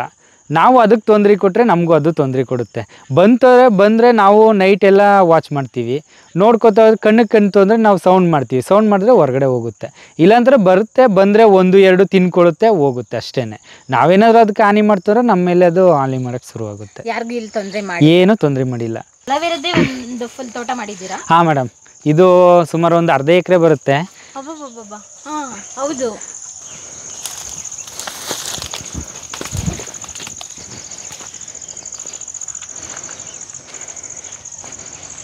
ಇದು ಅಲೋವೆರಾ ತೋಟ ನಮ್ಮದು. ಅರ್ಧ ಎಕರೆ ಫುಲ್ ಅಲೋವೆರಾ ಹಾಕಿದ್ದೀವಿ. ಇದನ್ನ ಯಾವ ರೀತಿ ಮಾರ್ತೀರಾ ಮೇಡಮ್? ಇದನ್ನು ನಾವು ಅಂತಂದರೆ ಇವಾಗ ಡೈರೆಕ್ಟು ಕೇಳ್ದವ್ರಿಗೆ ಡೈರೆಕ್ಟ್ KG ಗಟ್ಟಲೆ ಕೊಡ್ತೀವಿ ನಾವು. ಇವಾಗ ನಮ್ಮಲ್ಲಿ ಏನು ಅಂತಂದರೆ ನಾವೇ ವ್ಯಾಲ್ಯುವೇಷನ್ ಮಾಡ್ತಾಯಿದ್ದೀವಿ. ಅದರಲ್ಲಿ ಜೆಲ್ ಮಾಡ್ತೀವಿ, ಮತ್ತು ಅಲೋವೆರಾ ಸೋಪ್ ಮಾಡ್ತಾಯಿದ್ದೀವಿ. ನಾವೇನೇ ವ್ಯಾಲ್ಯುವೇಟ್ ಪ್ರಾಡಕ್ಟ್ಗಳನ್ನ ಶುರು ಮಾಡ್ತಾಯಿದ್ದೀವಿ. ಅದಕ್ಕೋಸ್ಕರ ನಾವಿಲ್ಲಿ ಹಾಕಿದ್ದೀವಿ. ಮತ್ತು ಯಾರಿಗೂ ನಾವು ಹೊರಗಡೆ ಕೊಟ್ಟಿಲ್ಲ. ಇನ್ನು ನಾವೇ ಇಲ್ಲಿ ಡೆವಲಪ್ ಮಾಡಿಕೊಂಡು ನಮ್ಮಲ್ಲೇ ಈಗ ವ್ಯಾಲ್ಯುವೇಷನ್ ಶುರು ಆಗೋದ್ರಿಂದ ನಾವೇ ಬಳಸ್ಕೊಳ್ಳೋದು ಅಂತ ಅಂದ್ಬಿಟ್ಟು ಇದನ್ನು ಹಾಕೊಂಡಿದ್ದೀವಿ. ಇವಾಗ ಸ್ಮಾಲ್ ಅಂದರೆ 1-2ರಲ್ಲಿ ಸೋಪ್ ಮಾಡ್ಕೊಂಡು ನಾವೇ ಯೂಸ್ ಮಾಡ್ತಾಯಿದ್ದೀವಿ. ಅದು ಯಾವ ಥರ ರಿಸಲ್ಟ್ ಕೊಡುತ್ತೆ, ಚೆನ್ನಾಗಿದೆಯಾ ಅಥವಾ ನಾವು ಮಾರ್ಕೆಟಿಂಗ್ ಮಾಡೋಕ್ಕೆ ಚೆನ್ನಾಗಿದೆಯಾ, ಇದ್ರ ಬಗ್ಗೆ ನಾವೇ 1-2ರಲ್ಲಿ ಮಾಡಿಕೊಂಡು ಈಗ ನಾವು ಅಪ್ಲೈ ಮಾಡ್ಕೋತಾ ಇದ್ದೀವಿ. ಅಲೋವೆರಾ ಎಷ್ಟು ದಿನಕ್ಕೆ ಬರುತ್ತೆ, ಎಷ್ಟು ದಿನಕ್ಕೆ ಫಸಲು ಕೊಡುತ್ತೆ ಮೇಡಮ್? ಇದು ಚೆನ್ನಾಗಿ ಗೊಬ್ಬರ ಕೊಟ್ಬಿಟ್ರೆ ನಮಗೆ 6-7 ತಿಂಗಳಿಗೆಲ್ಲ ದಪ್ಪ ಆಗುತ್ತೆ. ಅದನ್ನು ನಾವೀಗ ಇದನ್ನೆಲ್ಲ ಕಟಾವು ಮಾಡ್ಬೋದು. ಕಟಾವು ಮಾಡ್ತು ಅಂದರೆ ಇದು ಒನ್ ಟೈಮ್ ಇನ್ವೆಸ್ಟ್ಮೆಂಟ್ ಅಷ್ಟೇ. ಇದ್ರ ರೂಟ್ ತಗೊಂಡ್ರೆ ಅದ್ರ ಪಕ್ಕದಲ್ಲೇ ಸ್ಮಾಲ್ ರೂಟ್ಗಳು ಬರ್ತವೆ. ಇದನ್ನ ಬಿಟ್ಕೋತಾ ಹೋಗೋದು, ಇದನ್ನ ತೆಗಿತಾ ಹೋಗೋದು ಅಷ್ಟೇ. ಅದು ಒನ್ ಟೈಮ್ ಇನ್ವೆಸ್ಟ್ಮೆಂಟ್ ಮಾಡಿದ್ರೆ ಪ್ರತಿ ವರ್ಷ ಸುಮ್ಮನೆ ಇನ್ಕಮ್ ಇರುತ್ತೆ ಇದರಲ್ಲೂ. ಇವಾಗ ನಾನು ಫಾರ್ ಎಕ್ಸಾಂಪಲ್ ಒಂದು ಅರ್ಧ ಎಕರೆಗೆ ಅಲೋವೆರಾ ಹಾಕ್ತೀನಿ. ಹೌದು. ನಾನು ಮಾರಬೇಕು, ಹೇಗೆ ಮಾರೋದು? ನೀವು ಮಾರ್ಕೆಟಿಂಗ್ ಅದೇ ನಾನು ಹೇಳಿದ್ನಲ್ಲ, ಈಗ ಕೆಲವರು ಹೊರಗಡೆ ಜ್ಯೂಸ್ಗಳು ಮಾಡ್ತಾ ಇದ್ದಾರೆ, ಮತ್ತು ಜೆಲ್ಗಳು ಮಾಡ್ತಾ ಇದ್ದಾರೆ. ಅಂತ ಒಂದು ಫ್ಯಾಕ್ಟ್ರಿಗಳನ್ನ ಇಟ್ಕೊಂಡು ನಾವು ಮಾರ್ತೀವಿ ಅಂತಾರೆ, ಮಾರಾಟ ಮಾಡ್ಬೋದು. ಕಟ್ ಮಾಡೋದು ಫುಲ್ ಎಲ್ಲ ಕಟ್ ಮಾಡೋಕ್ಕಾಗುತ್ತೆ? ನಾವೆಲ್ಲ ಈಗ ಮುರ್ಕೊಳ್ತೀವಿ? ಇಲ್ಲ, ನಾ ಈಗ ಮಾರ್ಕೆಟ್ ಮಾಡಬೇಕು ಅಂದ್ರೆ ಫುಲ್ನೇ ತೆಗಿತೀವಿ ನಾವು. ಹಿಂಗೆ ಕಟ್ ಮಾಡ್ತೀವಿ ಇಲ್ಲಿಗೆ. ಇಲ್ಲಿ ಕಟ್ ಮಾಡಿದಾಗ ಇದು ರೂಟೇ ಬರುತ್ತೆ. ಹಿಂಗೆ ಬಂದ ಅಂದ್ರೆ ಇದನ್ನ ಬಿಟ್ಬಿಡ್ತೀವಿ ನಾವು. ಇದು ಮತ್ತೆ ಇದೇ ಸೈಜ್ ಆಗುತ್ತೆ. ಇನ್ನೊಂದು 3-6 ತಿಂಗಳು ಬಿಟ್ಟರೆ ಇದೇ ಸೈಜ್ ಬರುತ್ತೆ. ಅವಾಗ ಇದನ್ನ ಕಟ್ ಮಾಡ್ತಾ ಇದ್ರೆ ಇದ್ರ ಪಕ್ಕದಲ್ಲಿ ಹಿಂಗೆ ಬರ್ತಾ ಇರುತ್ತೆ. ಇದನ್ನ ಬಿಡ್ತೀವಿ ನಾವು. ಅದು ಆ ಥರ ಬರ್ತದೆ. ಎಷ್ಟು ದಿನ ಇಡ್ಬೋದು ಈ ಥರ ಬೇರ್ ಸಮೇತ ಕಟ್ ಮಾಡಿ? ಮಾರ್ಕೆಟಿಗೆ ತಗೊಂಡೋಗೋರ್ಗು ಎಷ್ಟು ಸಮಯ ಇಟ್ಟರು ನಡೆಯುತ್ತೆ ಕೆಡ್ದಂಗೆ? ಬೇರ್ ಸಮೇತ ತಗೊಂಡ್ರೆ ಮೇಡಮ್ 15-20 ದಿನ ಇಡ್ಬೋದು. 15-20 ದಿನ ಇಡ್ಬೋದು. ನಾವು ಇದು ರೆಕ್ಕೆಗಳನ್ನ ಕಟ್ ಮಾಡ್ಕೋತು ಅಂದರೆ ಅಷ್ಟು ದಿನ ಇಡೋಕ್ಕಾಗಲ್ಲ, ಅದು ಕೆಟ್ಟೋಗುತ್ತೆ. ಮತ್ತು ಅದು ಪೂರ್ತಿ ಜೆಲ್ಲೆಲ್ಲ ಹಾಳಾಗುತ್ತೆ. ನಾವು ಬೇರ್ ಸಮೇತ ತಗೊಂಡ್ರೆ ಅದರಲ್ಲಿರೋಂಥ ನೀರಿನ ಅಂಶ ಬಿಟ್ಕೊಡಲ್ಲ, ಅದು ಹಂಗೆ ಹಿಡಿದಿಟ್ಕೊಂಡಿರುತ್ತೆ. ಒಂದು 15 ದಿನ ಇಟ್ಕೊಬೋದು. ಇದೇನು ಬೀಜ ಹಾಕೋದ ಅಥವಾ ಗಿಡನೇ ನಾಟಿ ಮಾಡ್ತೀವಿ ಮೇಡಮ್. ಗಿಡನೇ ಈ ಥರ ಚಿಕ್ಕ ಗಿಡ ಇದ್ದದನ್ನ ನಾವು ತೆಕ್ಕೋತೀವಿ. ಇದನ್ನು ಗುದ್ಲಿನಲ್ಲಿ ಅಗ್ದು ತೆಕ್ಕೊಂಡು ನಾಟಿ ಮಾಡ್ಕೊತೀವಿ ಅಷ್ಟೇ. ಅಲೋವೆರಾ ಬೆಳೆಯೋದಕ್ಕೆ ತುಂಬ ಖರ್ಚಾಗುತ್ತಾ? ಇಲ್ಲ ಮೇಡಮ್, ಆ ಥರದ್ದೇನಿಲ್ಲ. ನೀರು ಬೇಕಾ? ತುಂಬ ನೀರಿನ ಅಂಶ ಬೇಕು ಇದಕ್ಕೆ. ತುಂಬ ನೀರು ಅಂತಂದರೆ ಯಥೇಚ್ಛವಾಗಿ ನೀರೇನು ಬೇಕಾಗಿಲ್ಲ. ನಾವು ಭೂಮಿಲಿ ತೇವಾಂಶ ನೋಡ್ಕೊಂಡು ನೀರು ಕೊಟ್ಟರೆ ಸಾಕು. ಇದಕ್ಕೇನು ಯಥೇಚ್ಛವಾಗಿ ನೀರೇನು ಬೇಕಾಗಿಲ್ಲ. ನಾವು ಭೂಮಿ ಒಣಗಿದಾಗ ನೋಡ್ಕೊಂಡು ಭೂಮಿ ಒಣಗಿದೆ ಅಂತಂದ್ರೆ ಆ ಟೈಮಲ್ಲಿ ನೀರು ಕೊಟ್ಟರೆ ಸಾಕು. ಇವಾಗ ಅರ್ಧ ಎಕರೆಗೆ ನಾನು ಎಷ್ಟು ಇನ್ವೆಸ್ಟ್ ಮಾಡಬೇಕು ಅಲೋವೆರಾ ಬೆಳಿಬೇಕಂತ ಹೇಳಿದೆ ಮೇಡಮ್? ಇದಕ್ಕೆ ನಾವು ಸ್ಟಾರ್ಟಿಂಗಲ್ಲಿ ಗಿಡ ತೊಗೊಬಂದ್ವಿ ಅಷ್ಟೇ. ಅದಕ್ಕೆ ಇನ್ವೆಸ್ಟ್ಮೆಂಟ್ ಮಾಡಿದ್ವಿ, ನಾಟಿ ಮಾಡಿದ್ವಿ, ಮುಗೀತು. ಏನೋ 1,000 ಗಿಡ ತಗೊಬಂದರೆ ಒಂದು 50,000 ರೂಪಾಯಿನ ಒಳಗಡೆ ಮುಗಿದೋಗುತ್ತೆ. ಅದನ್ನು ಇನ್ವೆಸ್ಟ್ಮೆಂಟ್ ಮಾಡ್ತಂದ್ರೆ ನಮಗೆ ನೆಕ್ಸ್ಟ್ ಇನ್ನು ಬರೋದೆಲ್ಲ ಇನ್ಕಮ್ಮೆ. ಅದು ಕಟ್ ಮಾಡಿ ಮಾರ್ತೀವಿ, ಮತ್ತೆ ಅದು ರೂಟ್ ಬರ್ತಾ ಇರುತ್ತೆ. ಕಟ್ ಮಾಡಿ ಮಾರ್ತೀವಿ, ರೂಟ್ ಬರ್ತಾ ಇರುತ್ತೆ. ನೀವೇನಾದರೂ ಮಾರಾಟ, ನಾವು ಗಿಡ ಮಾರಾಟ ಮಾಡ್ತೀವಿ ಅಂದರೆ ಇದನ್ನೇ ಪ್ಲಾಂಟ್ ತಗೊಂಡು ನರ್ಸರಿ ಮಾಡಿ ಮಾರಾಟ ಮಾಡ್ಬೋದು. ಅದರಲ್ಲೂ ಒಳ್ಳೆ ದುಡ್ಡು ಮಾಡ್ಬೋದು. ಈ ಥರ ಬೇರೆದ್ರಲ್ಲೆಲ್ಲ ಮಾಡ್ಕೋತಾ ಹೋಗ್ಬೋದು. ನಾನೊಂದು ಅಬ್ಸರ್ವ್ ಮಾಡಿದೆ, ನೀವು ನಾನು ಬಂದಾಗ್ಲಿಂದ ಹಸಿರು ಶಾಲು ಹಾಕ್ಕೊಂಡೇ ಇದ್ದೀರಾ. ಏನಂತಂದರೆ ನಮ್ಮ ರೈತರಿಗೆ ಮೇಡಮ್ ಇದೊಂದು ಹಸಿರು ಶಾಲು ದೀಕ್ಷೆ ಅಂತಂದರೆ ಏನೋ ನಮ್ಮ ಭಾರತ ದೇಶದ ಬಾವುಟ ಹೆಂಗಿದೆಯೋ ಹಂಗೆ ನಮ್ಮ ರೈತರಿಗೆ ಇದೊಂದು ಬಾವುಟ ಇದ್ದಂಗೆ ಹಸಿರು ಶಾಲು. ಇದು ನಮ್ಮ Prof.MD ನಂಜುಂಡಸ್ವಾಮಿ ಅವರು ಕೊಟ್ಟಂಥ ಒಂದು ದೀಕ್ಷೆ ಅನ್ಕೋತೀವಿ ನಾವು.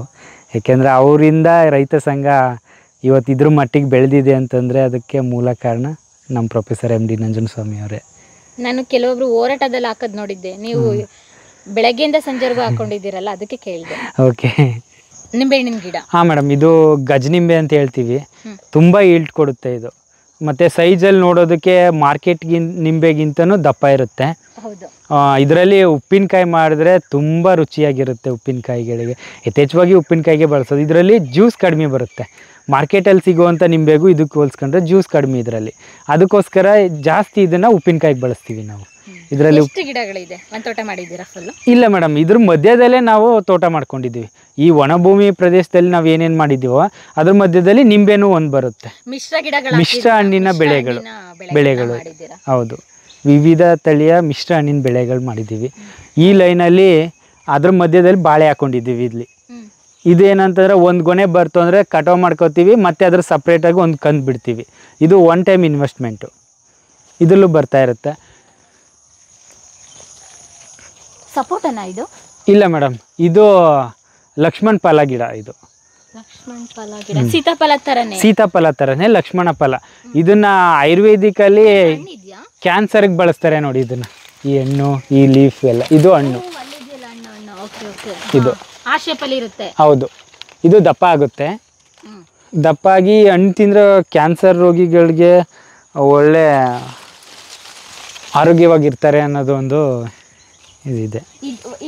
ಒಂದೊಂದೇ ಹಾಕಿದಿರಲ್ಲ, ಇಷ್ಟನ್ನೇ ಮಾಡ್ತೀರಾ ನೀವು? ಹೌದು ಮೇಡಮ್, ಇಷ್ಟನ್ನೇ ಮಾಡ್ತೀವಿ. ಇದ್ರ ಮಧ್ಯದಲ್ಲಿ ನುಗ್ಗೆ ಹಾಕಿದ್ದೀವಿ.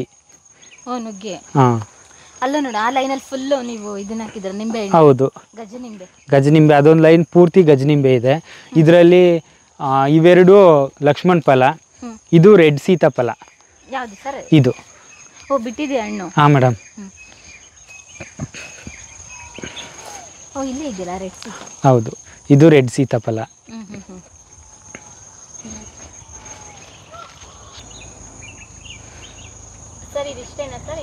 ಇನ್ನು ಇದು ಕೆಳಗಡೆ ಪೂರ್ತಿ 10 ಎಕರೆನೂ ಫ್ಲಾಟ್ ಇದೆ ಮ್ಯಾಮ್. 10 ಎಕರೆ ಎಲ್ಲ ಮಿಶ್ರ ಹಣ್ಣಿನ ಬೆಳೆಗಳು. ಇದು ಚೆರಿ ಗಿಡ. ಇದು ಇದು ಕರ್ವಂದ ಅಂತ ಹೇಳ್ತಾರೆ. ಮತ್ತೆ ಇದು ಹೌದು, ಈ ಕೇಕ್ ಮೇಲೆಲ್ಲ ಹಾಕ್ತಾರಲ್ಲ ನೋಡಿ ಒಂದು, ಅದು ಅದ್ರ ಗಿಡ. ಇದು ಯಾವ ತರ ಬಿಡುತ್ತೆ? ಅದು ಕೇಕ್ ಮೇಲೆ ಬರೀ ಶೈನ್ ತರ ಇರುತ್ತೆ. ಹೌದು, ರೆಡ್ ಇರುತ್ತೆ ನೋಡಿ ಮೇಲ್ಗಡೆ. ಅದು ಇದೇ ಗಿಡ ಬಿಡೋದು. ಆದ್ರೆ ಇದರಲ್ಲಿ ಏನು ಅಂತಂದ್ರೆ ಹುಳಿ ಇರುತ್ತೆ. ಇದು ತುಂಬಾ ಹುಳಿ ಬರುತ್ತೆ. ಅದನ್ನ ಕಟ್ ಮಾಡಿ ಒಳಗಡೆ ಇರೋ ಬೀಜ ತೆಗೆದು ಚೆನ್ನಾಗಿ ಬೇಯಿಸಿ ಸಕ್ಕರೆ ಪಾಕದೊಳಗಡೆ ಅದ್ದಿ ಆಮೇಲೆ ಕೇಕ್ ಮೇಲೆ ಹಾಕ್ತಾರೆ. ಅದು ಸ್ವೀಟ್ ಆಗುತ್ತೆ. ಡೈರೆಕ್ಟ್ ತಿನ್ನಕ್ಕಾಗಲ್ಲ, ಹುಳಿ ಇರುತ್ತೆ. ಅದರಿಂದ ಡೈರೆಕ್ಟ್ ತಿನ್ನಕ್ಕಾಗಲ್ಲ. ಮತ್ತೆ ಇದನ್ನ ಉಪ್ಪಿನಕಾಯಿನಲ್ಲಿ ಮಾಡ್ತಾರೆ. ಇದರಲ್ಲಿ ಚೆರಿ ಉಪ್ಪಿನಕಾಯಿ ಮಾಡ್ತಾರೆ. ಅದು ತುಂಬಾ ಚೆನ್ನಾಗಿದೆ. ಇದೇನಾ ಚೆರಿ? ಹೌದು ಮೇಡಮ್, ಇದೆ. ಇದು ಎಳೆದು, ಇದು ಹಣ್ಣಾಗಿದೆ. ಇದನ್ನ ಬೀಜ ಇರುತ್ತಲ್ಲ, ಅದನ್ನ ಬೇಯಿಸಿ ಬೀಜ ತೆಗೆದು ಪಾಕದಲ್ಲಿ ಅದ್ದಿ ಆಮೇಲೆ ಕೇಕ್ ಮೇಲೆ ಹಾಕೊಡ್ತಾರೆ ತಿನ್ನೋದಕ್ಕೆ. ಆವಾಗ ಸ್ವೀಟ್ ಇರುತ್ತೆ ಅದು. ಈ ಲೈನ್ ಪೂರ್ತಿ ಸೀಬೆ ಹಾಕಿದ್ದೀವಿ. ಇದೇನಂತಂದ್ರೆ ಮೇಡಮ್, ನಮ್ಮ ತೋಟದಲ್ಲಿ ವಿಶೇಷವಾದಂತಹ ಒಂದು ಹಣ್ಣಿನ ಗಿಡ ಅಂತಂದ್ರೆ ಇದನ್ನ ಏನಂತ ಹೇಳ್ತಾರೆ ಅಂದ್ರೆ ಇಸ್ಲೇರಿ ಲೆಮನ್ ಅಂತ ಹೇಳ್ತೀವಿ. ಇದು ಲೆಮನ್ ಅಷ್ಟೇನೆ. ಇದು ಬಿಡೋದೇ ಇಷ್ಟೇ ದಪ್ಪ. ಇದು ಎಲ್ಲೂ ಸಿಗಲ್ಲ ಇದ್ರ ಹಣ್ಣು. ನಾನು ನೋಡಿದ ಮಟ್ಟಿಗೆನೆ ನಮ್ಮ ಕರ್ನಾಟಕದಲ್ಲಿ ಕೆಲವು ಭಾಗದಲ್ಲಿ ನೋಡಿದ್ದೀನಿ ಅಂತಂದ್ರೆ ಅದು ಅಮೃತಭೂಮಿಲೇ ನಾನು ನೋಡಿರೋದು. ಬೇರೆ ಎಲ್ಲೂ ನೋಡಿಲ್ಲ ನಾನು. ಇದ್ರದ್ದು ಏನು ಅಂತಂದ್ರೆ ಇದಿಷ್ಟೇ ದಪ್ಪಕ್ಕೆ ಹಣ್ಣಾಗುತ್ತೆ. ಇದನ್ನ ಹಿಂಗೆ ತಿನ್ನೋದಷ್ಟೇ. ಹುಳಿ ಇರಲ್ವಾ? ಲೈಕ್ ಸ್ಮೆಲ್ ಮಾತ್ರ ಕಿಡ್ಲೆಣ್ಣಿನ ಥರ ಬರ್ತಾ ಇದೆ. ಹೌದು, ಇದು ಲೆಮನ್ ಅನ್ನೋದೇ ಅದಕ್ಕೆ. ಹಂಗೆ ತಿನ್ನೋದು.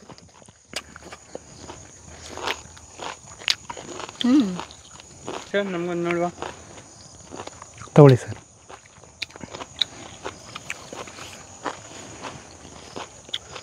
ಸಿಪ್ಪೆ ಸಮೇತ ತಿನ್ನೋದಾ?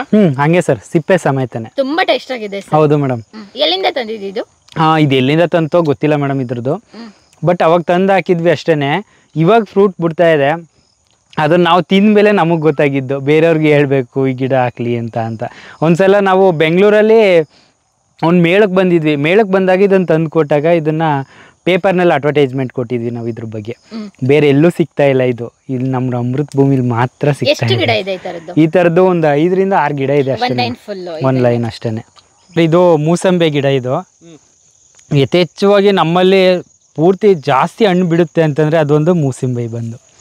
ಇದರಲ್ಲಿ ತುಂಬ ಈಲ್ಡ್ ಬರ್ತಾ ಇದೆ. ಆದರೆ ಸ್ವಲ್ಪ ಹುಳಿ ಬರುತ್ತೆ ಇದು ನಮ್ಮದು. ತುಂಬ ಚೆನ್ನಾಗಿರುತ್ತೆ ತಿನ್ನೋದಕ್ಕೆ, ಯಾವುದೇ ರೋಗಗಳಿಲ್ಲ, ಏನಿಲ್ಲ. ನಾವು ಇದಕ್ಕೆ ಏನು ಸ್ಪ್ರೇ ಮಾಡಲ್ಲ, ನೀರಂತೂ ಮೊದಲೇ ಕೊಡಲ್ಲ ಇದಕ್ಕೆ. ಮಳೆಗಾಲದಲ್ಲಿ ಅಷ್ಟೇ ನೀರು, ಇದಕ್ಕೆ ಇನ್ಯಾವ ಟೈಮಲ್ಲೂ ನೀರಿಲ್ಲ. ಬೇಸಿಗೆ ಟೈಮಲ್ಲೂ ಒಂದು ಟೈಮಲ್ಲಿ ನೀರು ಕೊಡ್ತೀವಿ ಅಷ್ಟೇ. ಅದು ಬಿಟ್ಟರೆ ತುಂಬ ಚೆನ್ನಾಗಿದೆ ಇದು. ಇದು ಒಂದು ವೆರೈಟಿ ಇಲ್ಲಿ ಹೋಗುತ್ತೆ. ಮಾವು, ಹುಣಸೆ ಮತ್ತು ಹಲಸು, ಇವು 3 ವೆರೈಟಿನೂ ಈ ಕಡೆ ಹಿಂಗೆ ಹೋಗುತ್ತೆ ಸ್ಟ್ರೈಟಾಗಿ. ಪೂರ್ತಿ ಭಾಗ ಹಲಸು, ಮಾವು ಮತ್ತು ಹುಣಸೆ ಇದೆ, ಹಲಸಿದೆ ಅಷ್ಟೇ. ಈ ತೋಟಕ್ಕೆ ಎಲ್ಲ ಗಿಡಗಳನ್ನ ಒಟ್ಟಿಗೆ ಹಾಕಿದ್ದ? ಹಾಂ, ಒಟ್ಟಿಗೆ ಹಾಕಿದ್ದು ಮೇಡಮ್. ಎಷ್ಟು ವರ್ಷ ಆಗಿರ್ಬೋದು ಮೇಡಮ್? ನಾವು 2016ರಲ್ಲಿ ಪ್ಲ್ಯಾನ್ ಮಾಡಿ ನಾಟಿ ಮಾಡಿದ್ದು ಈ ಗಿಡಗಳು. 2016. ಇಷ್ಟು ಬೇಗ ಎಷ್ಟು ದೊಡ್ಡದಾಗ್ಬಿಟ್ಟು? ಹೌದು, 14ರಿಂದ 16ನೇ ಇಸ್ವಿನಲ್ಲಿ ಪ್ಲಾಂಟ್ ಮಾಡಿದ್ದು. ಇವಾಗ ಫ್ರೂಟ್ಸ್ ಬರ್ತಾ ಇದೆ, 2 ವರ್ಷದಿಂದನೂ ಫ್ರೂಟ್ಸ್ ಬರ್ತಾ ಇದೆ. ಕೆಲವೊಂದು ಮರ ಇನ್ನೂ ಬಿಟ್ಟಿಲ್ಲ ಅಷ್ಟೇ. ಇನ್ನು ಎಲ್ಲದರಲ್ಲೂ ಮಾವು ಬರ್ತಾ ಇದೆ, ಹಲಸು ಬರ್ತಾ ಇದೆ. ಕೆಲವೊಂದಂತೂ ತುಂಬ ಚೆನ್ನಾಗಿ ಈಲ್ಡ್ ಕೊಡ್ತಾ ಇದೆ. ಅದರಲ್ಲಿ ಸೀಬೆ, ಮೂಸಂಬೆ ಇವೆಲ್ಲ ಚೆನ್ನಾಗಿ ಬರ್ತಾ ಇದೆ. ಹಣ್ಣು ಕೂಡ ತುಂಬ ರುಚಿಯಾಗಿತ್ತು. ಡಿಫ್ರೆಂಟ್ ಫ್ರೂಟ್ಸ್ ಟೇಸ್ಟ್ ಕೂಡ ಮಾಡಿದೆ ಇವತ್ತು. ಹೌದು, ಆ್ಯಕ್ಚುಲಿ ನಾವು ಬೆಂಗಳೂರಿಗೆಲ್ಲ ಕಳಿಸ್ತಾ ಇದ್ದೀವಿ. ಬ್ಯಾಂಗ್ಳೂರವರೆಲ್ಲ ತುಂಬ ಚೆನ್ನಾಗಿದೆ ಅಂತಲೇ ರೆಸ್ಪಾನ್ಸ್ ಬರ್ತಾ ಇದೆ. ಅದರಲ್ಲೂ ನಮ್ಮಲ್ಲಿ ಕೆಲವೊಂದು ವೆರೈಟಿ ಹಲಸಿದೆ, ಅದಂತೂ ಬಾಯಲ್ಲಿ ನೀರು ಸುರಿಸುತ್ತೆ. ಅದ್ರ ಸ್ಮೆಲ್ಲು ಮತ್ತು ಅದು ತಿಂದಾಗಲೇ ಅದ್ರ ಬಾಯಲ್ಲಿ ನೀರು ಬರುವಂಥದ್ದು, ಆ ಥರ ಟೇಸ್ಟ್ ಇದೆ. ಅದಕ್ಕೆ ತುಂಬ ಜನ ಮಾರೋಗಿದ್ದಾರೆ. ಅದಕ್ಕೆ ಕೇಳಿ ಫೋನ್ ಮಾಡಿ ಬಂದಾಗ ತಗೋತಾರೆ. ಒಂದು ಹಣ್ಣು ಮಿಸ್ ಮಾಡದೆ ತಗೋತಾರೆ. ಅದು ಆ ವೆರೈಟಿನೇ ಕೇಳ್ತಾರೆ, ನಮ್ಗೆ ಇಂಥ ವೆರೈಟಿನೇ ಬೇಕು ಅಂತ. ಆ ಥರ ತಳಿಗಳೆಲ್ಲ ಹಾಕಿದ್ದೀವಿ. ಬಟ್ ಇದನ್ನು ನೋಡಿದ್ರೆ ನಮಗೆ ತುಂಬ ಖುಷಿ ಆಗ್ತಾ ಇದೆ, ಇಷ್ಟೆಲ್ಲ ರೆಸ್ಪಾನ್ಸ್ ಬರ್ತಾ ಇದೆಯಲ್ಲ ಅಂತ. ಶ್ರಮ ಇದೆ ಅದರಿಂದ. ಹೌದು ಮೇಡಮ್, ಶ್ರಮ ಇದೆ. ಹೌದು. ಪಲಾವ್ ಎಲೆ ಇದು, ಮತ್ತು ಅದು ಹಂಗೆ ಬಂದ ಸೀಬೆ ಇದೆ, ಮತ್ತು ದಾಳಿಂಬೆ ಇದೆ, ಪಲಾವ್ ಎಲೆ, ಮತ್ತು ಅದು ಯಾವುದು ಅಂಜೂರ. ಹೌದು ಹೌದು. ಇದು ಒಂದೇ ಒಂದು ಸದ್ಯಕ್ಕೆ ಈಗ ಇಲ್ಲ ಮೇಡಮ್. ಏನು ಮಾಡಲ್ಲ. ಇದು ನಮ್ಮಲ್ಲಿ ಏನಂತಂದರೆ ಇದು ಒಂದೇ ಒಂದು ಹುಳ ಬಂದು ಮೇಡಮ್, ಒಂದು ಏನು ಒಂದು ಹುತ್ತ ಇದೆಯಲ್ಲ, ಹುತ್ತದೊಳಗೆ ಸೇರ್ಕೊಂಡಿತ್ತು. ಇದನ್ನು ನಾವೇ ತೆಗೆದು ಒಂದು ಪೆಟ್ಟಿಗೆಗೆ ಹಾಕೋಣ ಅಂದ್ಬಿಟ್ಟು ಪೆಟ್ಟಿಗೆಗೆ ಹಾಕಿಟ್ಟಿದ್ದು ನಾವೇ ಹಿಡಿದು ಹುಳುಗಳನ್ನೆಲ್ಲ ಪೆಟ್ಟಿಗೆಗೆ ಬಿಟ್ವಿ. ಸೊ ಇದು ಎಲ್ಲೂ ಹೋಗಲಿಲ್ಲ, ನಮ್ಮ ಅದೃಷ್ಟಕ್ಕೆ ಇಲ್ಲೇ ಉಳ್ಕೊಂಡಿದೆ. ಇದರಲ್ಲಿ ಜೇನು ತೆಗೆದಿಲ್ಲ, ಬಟ್ ಇವಾಗ ಬಿಟ್ಟಿದ್ದೀವಿ. ಇವಾಗ ಎಲ್ಲ ಬ್ರೂಡ್ ಮಾಡ್ತಾಯಿದೆ, ಅದರಿಂದ ಜೇನು ಇನ್ನೂ ತೆಗೆದಿಲ್ಲ. ಬಾಕಿ ಹುಳ ಎಲ್ಲ ಬಂದು ಸೇರ್ಕೊಳ್ತವೆ ಹಂಗಂತೇನಿಲ್ಲ, ಎಲ್ಲನೂ ಹಿಡಿದ್ಬಿಡ್ತೀವಿ. ಕಂಪಲ್ಸರಿ ಇದರಲ್ಲಿ ರಾಣಿ ನೊಣ ಇದೆ, ಅದೊಂದು ಪೆಟ್ಟಿಗೆ ಒಳಗೆ ಬಿಟ್ಟು ಕೂಡ್ಬಿಡ್ತು ಅಂದರೆ ಎಲ್ಲ ಹುಳ ಆಟೋಮೆಟಿಕ್ಕಾಗಿ ಒಳಗಡೆ ಬರ್ತವೆ. ಮತ್ತು ಅದು ಹೊರಗಡೆ ಹೋಗದೇ ಇರೋ ರೀತಿ ನೋಡ್ಕೊಬೇಕು. ನಿಮ್ಗೆ ಯಾಕೆ ಕಚ್ಚುತ್ತಾ ಇಲ್ಲ ಜೇನು? ಮೇಡಮ್ ನಮಗೆ ಅಂತೆಲ್ಲ ನಿಮಗೂ ಚುಚ್ಚಲ್ಲ, ಅದು ಕಚ್ಚೋದಿಲ್ಲ. ಎಕ್ಸ್ಪೆಷಲಿ ಅದು ಸ್ಟಿಂಗ್ ಮಾಡುತ್ತೆ ಅಷ್ಟೇ, ಚುಚ್ಚೋದು ಅಂತ ಹೇಳ್ತೀವಿ. ಅದು ಏನಂತಂದರೆ ಸಡನ್ಲಿ ಅದಕ್ಕೇನಾದರೂ ತೊಂದರೆ ಆಗ್ತಾಯಿದೆ ಅಂದರೆ ಸ್ಟಿಂಗ್ ಮಾಡ್ತವೆ, ಇಲ್ಲ ಅಂತ ನಾರ್ಮಲ್ ಆಗಿದ್ದರೆ ಏನು ಸಮಸ್ಯೆ ಇಲ್ಲ. ಯಾರಿಗೂ ಅಷ್ಟೇ ಸಡನ್ಲಿ ಯಾವುದೂ. ಮತ್ತು ಕೈ ಮೇಲೆ ಮುಖದ ಮೇಲೆ ಬಂದು ಕೂತ್ಕೊಂಡ್ರೆ ಹಿಂಗೆ ಹೊಡೆಯೋದು ಇದೆಲ್ಲ ಮಾಡೋಕ್ಕೆ ಹೋಗ್ಬಾರ್ದು. ಅದು ಹಂಗೇ ಅದ್ರ ಪಾಡ್ಗೆ ಅದೇ ಹೋಗುತ್ತೆ. ಕ್ಲೋಸ್ ಮಾಡಿಬಿಡಿ ಸರ್.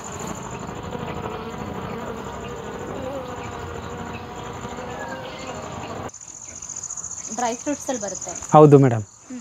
ಈಗ ರಾ ಫ್ರೂಟ್ಸ್ ತಿನ್ನಿ ಮೇಡಮ್, ಹೆಂಗಿದೆ ಅಂತ ಹೇಳಿ. ಹಾಂ ಸರ್, ಇದು ಅಂಜೂರ.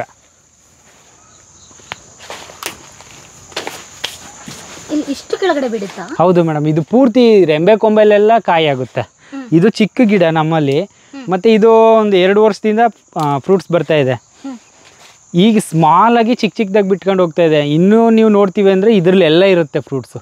ಈ ಗಿಡ ಇದರಲ್ಲಿ ಈ ಬಳ್ಳಿಗಳು ಎಲ್ಲೆಲ್ಲಿದೆ. ಹಾಂ, ಈ ಲೈನ್ ಪೂರ್ತಿ ಅಂಜೂರನೇ.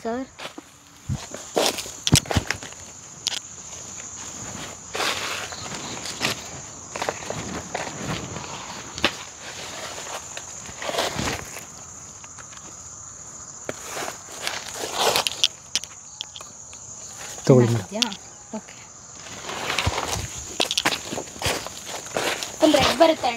ಹಾಂ ಮೇಡಮ್, ಆ ಥರ ರೆಡ್ ಬರುತ್ತೆ.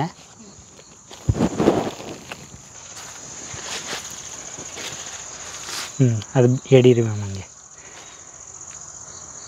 ಪೂರ್ತಿ ಎಡೀರಿ ಮ್ಯಾಮ್. ಅದರದ್ದು ಹಾಲು ಬರ್ತಾ ಇದೆ. ಏನಿಲ್ಲ, ಅದು ಹಾಲು ಬಂದರೂ ಏನು ತೊಂದರೆ ಇಲ್ಲ. ಚೆನ್ನಾಗಿದೆ. ಸರ್ ನಮ್ಮ ಇಲ್ಲಿ ಬಿಳಿಗಿರಂಗನ ಬೆಟ್ಟದ ಕಾಡಿನಲ್ಲಿ ಸಿಗುವಂಥದ್ದು ಇದು ವಿಶೇಷತೆ ಏನು ಅಂತಂದರೆ ಇದು ಕೋಲ್ಜೇನು ಸರ್ ಇದು.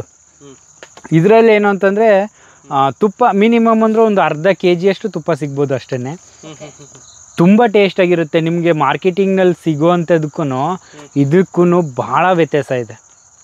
ಅಷ್ಟು ಟೇಸ್ಟ್ ಇದೆ. ಇದನ್ನು ಹಿಂಗೆ ತೆಗೆದು ಒಂದಿಲ್ಲ ಅಂದರೆ 2 ವರ್ಷ 3 ವರ್ಷ ತನಕನೂ ಇಟ್ಕೊಬೋದು. ಇದನ್ನು ರಾಜೇನು ತುಪ್ಪ ಇದು ಕೆಡೋದಿಲ್ಲ ಮೇಡಮ್. ಇದು ಕಲ್ಲು ಸಕ್ಕರೆ ಥರ ಗಟ್ಟಿಯಾಗುತ್ತೆ, ಜಾಸ್ತಿ ಆಗ್ತಾಯಿದ್ರೆ ಕೆಡೋದಿಲ್ಲ. ಆದರೆ ತುಂಬ ಚೆನ್ನಾಗಿರುತ್ತೆ ಇದು. ಒಂದು ಸರಿ ತೆಗೆದ ಮೇಲೆ ಮೇಲ್ಗಡೆ ಲೇಯರ್ ತೆಗೊಂಡ್ರೆ ಅಲ್ಲೇ ಇರುತ್ತೆ. ನಮ್ಮಿಲ್ಲಿ ಏನಂತಂದರೆ ಕಡ್ಡಿನೇ ಕಟ್ ಮಾಡ್ಕೊತಾರೆ. ಹಿಂಗೆ ಕಡ್ಡಿ ಕಟ್ ಮಾಡೋದ್ರಿಂದ ಆ ಜೇನು ಮತ್ತೆ ವಲಸೆ ಹೊಟ್ಟೋಗುತ್ತೆ ಬೇರೆ ಕಡೆ ಹೋಗಿ. ಮೇಡಮ್ ಇಲ್ಲಿ ನಮ್ಮ ಅಮೃತಭೂಮಿನಲ್ಲಿ ನಾವು 2014-15ರಲ್ಲಿ ಈ ತೋಟನೆಲ್ಲ ಕ್ಲೀನ್ ಮಾಡಿ ಗಿಡ ನಾಟಿ ಮಾಡಬೇಕಾದ್ರೆ ಇದು ಸಿಕ್ಕಿದು ಅಂತ ಗುಂಡಿ ಇದು. ಇದರಲ್ಲಿ ಏನಂತಂದರೆ ಆಗ ನಮ್ಮ ಹಿರೀಕರು ಇದ್ದಾಗ ಇಲ್ಲಿ ಜಮೀನುಗಳಲ್ಲಿ ಅಥವಾ ಮನೆಗಳಲ್ಲಿ ಈ ಥರ ಸ್ಟೋರ್ ಮಾಡ್ಕೊಳ್ಳೋಕ್ಕೆ, ಅಂದರೆ ಅವ್ರು ಬೆಳೆದಂಥ ದವಸ ಧಾನ್ಯಗಳನ್ನ ಸ್ಟೋರ್ ಮಾಡ್ಕೊಳ್ಳೋದಕ್ಕೆ ಈ ಥರ ಗುಂಡಿ ತಗೋತಾ ಇದ್ರು. ಉಗ್ರಾಣ ಥರ ಮಾಡ್ಕೋತಾರೆ. ಹೌದು, ಈ ಥರ ಮಾಡ್ಕೋತಿದ್ರು. ಇದು ನಾರ್ಮಲ್ ಆಗಿ ನಮಗೆ ಹಿಂಗೇನೆ ಸಿಕ್ಕಿದ್ದು, ನಾವೇನು ತೆಗ್ಸಿಲ್ಲ. ನಮ್ಮ ಅಮೃತ ಭೂಮಿಲಿ ಹಿಂಗೆ ಸಿಕ್ಕಿರೋದು. ಅದನ್ನು ಹಂಗೆ ಉಳಿಸಿದ್ದೀವಿ. ಇದನ್ನ ನಾವು ಏನಾದರೂ ಬೇರೆ ಥರ ಮಾಡಿ ಕಣಜ ಥರ ನಾವೇ ಬಳಸ್ಕೊಳ್ಳೋಣ ಅಂತ ಇಟ್ಕೊಂಡಿದ್ದೀವಿ. ಹಂಗೇನೆ ಇದೊಂದೇ ಸಿಗ್ತಾ ಬೇರೆ ಬೇರೆ ಇದು ಒಂದೇ ಸಿಕ್ಕಿರೋದು ಮೇಡಮ್. ಇಲ್ಲಿ ಕೋಪದಲ್ಲಿ ಮಾತಾಡ್ಬಿಟ್ಟಾಗ ನಿಮಗೆ ಏನು ಅನಿಸುತ್ತೆ? ನೀವು ಕೋಪದಲ್ಲಿ ಮಾತಾಡ್ತೀರಾ ನನ್ನ ಮೇಲೆ. ಅದೇ ನಿಮಗೆ ಕೋಪ ಬಂತು ಅಂದ್ಬಿಟ್ಟು ನನಗೂ ಕೋಪ ಬಂದರೆ ಹೊಡೆಯೋಕ್ಕೆ ಶುರು ಮಾಡ್ತೀನಿ. ನಿಮ್ಗೆ ಯಾವ್ದ್ರಲ್ಲಾರು ಹೊಡಿಬೇಕು ಅನಿಸುತ್ತೆ. ನಾನೊಂದು ಕೋಲ್ ತಗೊಂಡ್ರೆ ನೀವು ಸುಮ್ಮನೆ ಹೊಡಿಸ್ಕೊತೀರಾ? ನೀವು ಒಂದು ಕೋಲ್ ತಗೋತೀರಾ ನನಗೆ. ನಾನು 2 ಏಟು ಹೊಡೆದ್ರು ನೀವು ಒಂದಾರೋ ಹೊಡಿತೀರಾ. ಅದೇ ಥರ ಪ್ರಾಣಿ ಪಕ್ಷಿನಲ್ಲೂ ಅದೇನಾದರೂ ನಾವು ಅದಕ್ಕೆ ಏಟು ಕೊಡ್ತಿದ್ದೀವಿ, ಅದಕ್ಕೆ ನೋವಾಗ್ತಾ ಇದೆ ಅಂತಂದರೆ ಅದು ರಿಟರ್ನ್ ನಮಗೆ ಬರುತ್ತೆ. ನೋಡಿಕೊಂಡು ಅಯ್ಯೋ ಹುಳ ಇದೆ, ಅಯ್ಯೋ ಇದು ಚೆನ್ನಾಗಿಲ್ಲ, ಈ ಶೇಪ್ ಚೆನ್ನಾಗಿಲ್ಲ ಅಂತಿರ್ತೀವಿ. ಸೊ ಅದಕ್ಕೆ ನಮ್ಮ ಹಿರೀಕರು ಒಂದು ಗಾದೆ ಕಟ್ಟಿದ್ದಾರೆ, ಸೋಸ್ಕತ್ತಿನವ್ರಿಗೆ ಸೋಗೆ ರೋಗ ಅಂತ. ಸೊ ಆ ಥರ ಯಾವುದನ್ನು ನೋಡಬಾರ್ದು. ತೊಳೆದ್ವಾ ತಿಂದ್ವಾ ಹೋಗ್ತಾಯಿದ್ವಾ ಇಷ್ಟಲ್ಲೇ ಇರಬೇಕು. ಆಗಲ್ವಾ? ನೇರಳೆ ಮೇಡಮ್, ಇದು ನೇರಳೆ ಮರ. ಇನ್ನೂ ಫ್ರೂಟ್ಸ್ ಬಿಟ್ಟಿಲ್ಲ. ಇದು ನೆಕ್ಸ್ಟ್ ವರ್ಷದಿಂದ ಬಿಡುತ್ತೆ ಅನ್ನೋ ಪ್ಲ್ಯಾನಲ್ಲಿ ಇದ್ದೀವಿ. ಮತ್ತು ಈ ಕಡೆ ಹಲಸಿದೆ. ಇದು ಒಂದು ವೆರೈಟಿ ಸ್ವರ್ಣಚಂದ್ರ ಹಲಸು ಅಂತ. ಇದ್ರದ್ದು ತುಂಬ ಚೆನ್ನಾಗಿದೆ ರುಚಿ. ಅಂದರೆ ಹೇಳ್ಕೊಳ್ಳೋಷ್ಟು ಸ್ವೀಟ್ ಇಲ್ಲ, ಸ್ವೀಟ್ ಲೆಸ್ ಇದೆ. ಆದರೆ ತೊಳೆ ಮಾತ್ರ ತುಂಬ ದಪ್ಪ ಬರುತ್ತೆ. ಮತ್ತು ಹಿಂಗೆ ಮುರಿದ್ರೂ ಕೈಯಲ್ಲಿ ಪಟಗನ್ ಮುರಿದು ಹೋಗ್ಬೇಕು, ಆ ಥರ ಇದೆ. ಒಳಗಡೆ ನಾರಿನಂಶ ಕಡಿಮೆ. ತುಂಬ ಚೆನ್ನಾಗಿದೆ ಇದು. ಸರ್ ಇದು ನಮ್ಮದು ಪೂರ್ತಿ ಬೆಟ್ಟನೇ. ಇಲ್ಲಿಂದ ಮುಂದಕ್ಕೆ ಈ ಕಡೆ ಜಂಪ್ ಮಾಡ್ತು ಅಂದರೆ ಬೆಟ್ಟ ಆ ಕಡೆ. ಈಗ ಒಂದು ತಿಂಗಳ ಹಿಂದೆ ಫುಲ್ ಆನೆಗಳು ಹೊಡ್ತಾ ಅಂತೂ ನಮಗೆ ಸಿಕ್ಕಾಬಾಟ. ನೈಟ್ ಹೊತ್ತು ಮಲ್ಗಕ್ಕೆ ಬಿಡ್ತಿರಲಿಲ್ಲ. ಆ ಥರ ಆನೆಗಳು ಬಂದ್ಬಿಡ್ತಿತ್ತು. ಇವಾಗ ಕಂಟ್ರೋಲ್ ಆಗಿದೆ. ಈಗ ಫಾರೆಸ್ಟ್ ಡಿಪಾರ್ಟ್ಮೆಂಟ್ನವ್ರು ಸೋಲಾರ್ನೆಲ್ಲ ಭದ್ರ ಮಾಡಿದ್ದಾರೆ. ಆನೆಗಳು ಕಂಟ್ರೋಲ್ ಆಗಿದೆ, ಹಂದಿಗಳು ಮಾತ್ರ. ಇಲ್ಲಿಂದ ಬೆಟ್ಟಕ್ಕೆ ಎಷ್ಟು ಕಿಲೋಮೀಟ್ರು? ಬಿಳಿಗಿರಂಗನ ಬೆಟ್ಟಕ್ಕೆ 28 ಕಿಲೋಮೀಟ್ರ್ ಮೇಡಮ್. ಇಲ್ಲಿಂದ சுமார் 1 கிலோமீட்டர் ಹೋಯ್ತು ಅಂದರೆ ಬೆಟ್ಟನೇ ಸರ್ ಅದು. அப்போது தமிழ்நாட்டில் 4 இயர்ஸாக ட்ராவல் பண்ணி ஒரு 500 வெரைட்டி சீட்ஸாக கலெக்ட் பண்ணி, நேச்சுரல் சீட்ஸாக கலெக்ட் பண்ணி ஷேர் பண்ணியிருக்கேன். திரும்ப அவங்ககிட்ட இருந்து கலெக்ட் பண்ண வெரைட்டி எல்லாத்தையும் நான் இந்தியா முழுக்க ஒரு ட்ராவல் போய் 2000 வெரைட்டியாக அதை சேஞ்ச் பண்ணணுன்னு, கலெக்ட் பண்ணணுன்னு ஒரு ட்ரீம். ಟ್ರಾವೆಲ್ ಸೀಡ್ಸ್ ಅಂತ ಹೇಳಿದರೆ ಬೀಜಗಳನ್ನ ನೇರವಾಗಿ ರೈತರಿಗೆ ಕೊಡ್ತಾ ಇದ್ದಾರೆ ಉಚಿತವಾಗಿ. ಆ ರೈತರಿಗೆ ಕೊಟ್ಟು ಅಲ್ಲಿ 1 ವರ್ಷ ಅದರಿಂದ ಉತ್ಪಾದನೆ ಬಂದಂಥ ಬೀಜಗಳನ್ನ ಮತ್ತೆ ತಗೊಂಡು ಮತ್ತೊಂದು ರೈತರಿಗೆ ಹೀಗೆ ಕೊಡ್ತಾ ಇದ್ದಾರೆ. ಯಾರು ಬೆಳೆಗಳನ್ನ ಬೆಳೀತಾರೆ ಅವರಿಗೆ ನೇರವಾಗಿ ಕೊಡ್ತಾ ಇದ್ದಾರೆ, ಫ್ರೀಯಾಗಿ ಕೊಡ್ತಾ ಇದ್ದಾರೆ. ಅದು ಉಚಿತವಾಗಿ ಟ್ರಾವೆಲ್ ಮಾಡಿಕೊಂಡು ಯಾವುದೇ ಕೂಡ ದುಡ್ಡಿನ ಅಪೇಕ್ಷೆ ಇಲ್ಲದೆ ರೈತರ ಭೂಮಿಲಿ ಉತ್ತಮ ಬೆಳೆಗಳನ್ನ ಬೆಳೆಯಬೇಕು ಮತ್ತು ಕೊಡುಕೊಳ್ಳಿಕೆ ಆಗಬೇಕು ಅಂತ ಹೇಳಿ ಫ್ರೀಯಾಗಿ ಬೀಜಗಳನ್ನ ಕೊಡ್ತಾ ಇದ್ದಾರೆ. ಇಲ್ಲಿ ನೋಡಿ, ಇಲ್ಲಿ ನೋಡ್ಬೋದು ಎಷ್ಟೊಂದು ಇಟ್ಕೊಂಡಿದ್ದಾರೆ ಅಂತ ಹೇಳಿದರೆ. பீச்சல் மெனி மோர் வெரைட்டி. பீச்சல்ல ஒரு 30 வெரைட்டி ಉಂಟು. ಇಲ್ಲಿ ನೋಡಿ, ನಾನು ಹೇಳಿದ್ನೆಲ್ಲ ಮೆಣಸಿನ ಬೀಜದಲ್ಲಿ ಎಷ್ಟೊಂದು ವೆರೈಟಿ ಇದೆ ಅಂತ ಅದನ್ನು ಕಲೆಕ್ಟ್ ಮಾಡಿ ಇಟ್ಕೊಂಡಿದ್ದಾರೆ. ಅದ್ರ ಜೊತೆಗೆ ಸೋರೆ ಬೀಜದ್ದು, ಕುಂಬಳದ ಬೀಜದ್ದು, ಬೆಂಡೆ ಬೀಜದ್ದು ಎಲ್ಲ ವೆರೈಟಿ ಬೀಜಗಳನ್ನ ಇಲ್ಲಿ ಕಲೆಕ್ಟ್ ಮಾಡಿ ಇಟ್ಕೊಂಡಿದ್ದಾರೆ. ನಿಮ್ಮ ಜರ್ನಿಗೆಲ್ಲ ದುಡ್ಡು இது வந்து தமிழ்நாடு ஃபார்மர்ஸ் ஃப்ரெண்ட்ஸுக்கு ஹெல்ப் பண்ணுறாங்க. ನಿಮಗೆ என்னோட பைக்கு, என்னோட பைசா வந்து 300 ஒன்லி. மற்ற பைசா ஒரு 200 பீப்புள் ஹெல்ப் பண்ணி, ஃப்ரெண்ட்ஸு ஃபார்மர்ஸு எல்லாம் ஹெல்ப் பண்ணி ட்ராவலுக்கு அரேஞ்ச் பண்ணி கொடுத்தாங்க.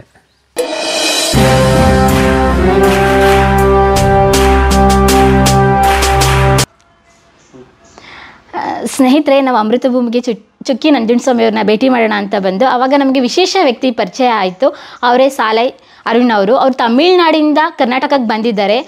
ಟ್ರಾವೆಲ್ ಸೀಡ್ಸ್ ಅಂತ ಹೇಳಿದರೆ ಬೀಜಗಳನ್ನ ನೇರವಾಗಿ ರೈತರಿಗೆ ಕೊಡ್ತಾ ಇದ್ದಾರೆ ಉಚಿತವಾಗಿ. ಆ ರೈತರಿಗೆ ಕೊಟ್ಟು ಅಲ್ಲಿ ಒಂದು ವರ್ಷ ಅದರಿಂದ ಉತ್ಪಾದನೆ ಬಂದಂಥ ಬೀಜಗಳನ್ನ ಮತ್ತೆ ತಗೊಂಡು ಮತ್ತೊಂದು ರೈತರಿಗೆ ಹೀಗೆ ಕೊಡ್ತಾ ಇದ್ದಾರೆ. ಯಾರು ಬೆಳೆಗಳನ್ನ ಬೆಳೀತಾರೆ ಅವರಿಗೆ ನೇರವಾಗಿ ಕೊಡ್ತಾ ಇದ್ದಾರೆ, ಫ್ರೀಯಾಗಿ ಕೊಡ್ತಾ ಇದ್ದಾರೆ. ಅದು ಉಚಿತವಾಗಿ ಟ್ರಾವೆಲ್ ಮಾಡಿಕೊಂಡು ಯಾವುದೇ ಕೂಡ ದುಡ್ಡಿನ ಅಪೇಕ್ಷೆ ಇಲ್ದಲೆ. ಬನ್ನಿ ಹಾಗಾದರೆ ಅವ್ರನ್ನ ಮಾತಾಡ್ಸೋಣ.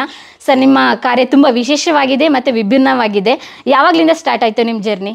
நான் மெய்வழி சாலையிலேருந்து ஜூலை 13 ஸ்டார்ட் பண்ணேன். ஸ்டார்ட் பண்ணி நாகர்கோவில் வழியாக கேரளா உள்ளே போய் ஒரு 1 மந்த்து கேரளா முழுக்க ட்ராவல் பண்ணேன்.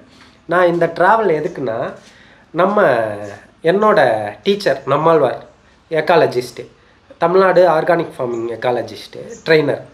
அவர் என்ன பண்ணார்னா, நம்மாழ்வார் என்ன சொல்லியிருக்காருன்னா, 2000 இயர் பேக் சிங்கிள் மேன் 1 இயரில் 2000 பிளான்ட்லேருந்து எடுத்ததை ஈட் பண்ணிகிட்டு இருந்தாங்க. ஸோ ஹெல்த்தி மேன், வெரி ஸ்ட்ராங்காக 120 இயர்ஸ்.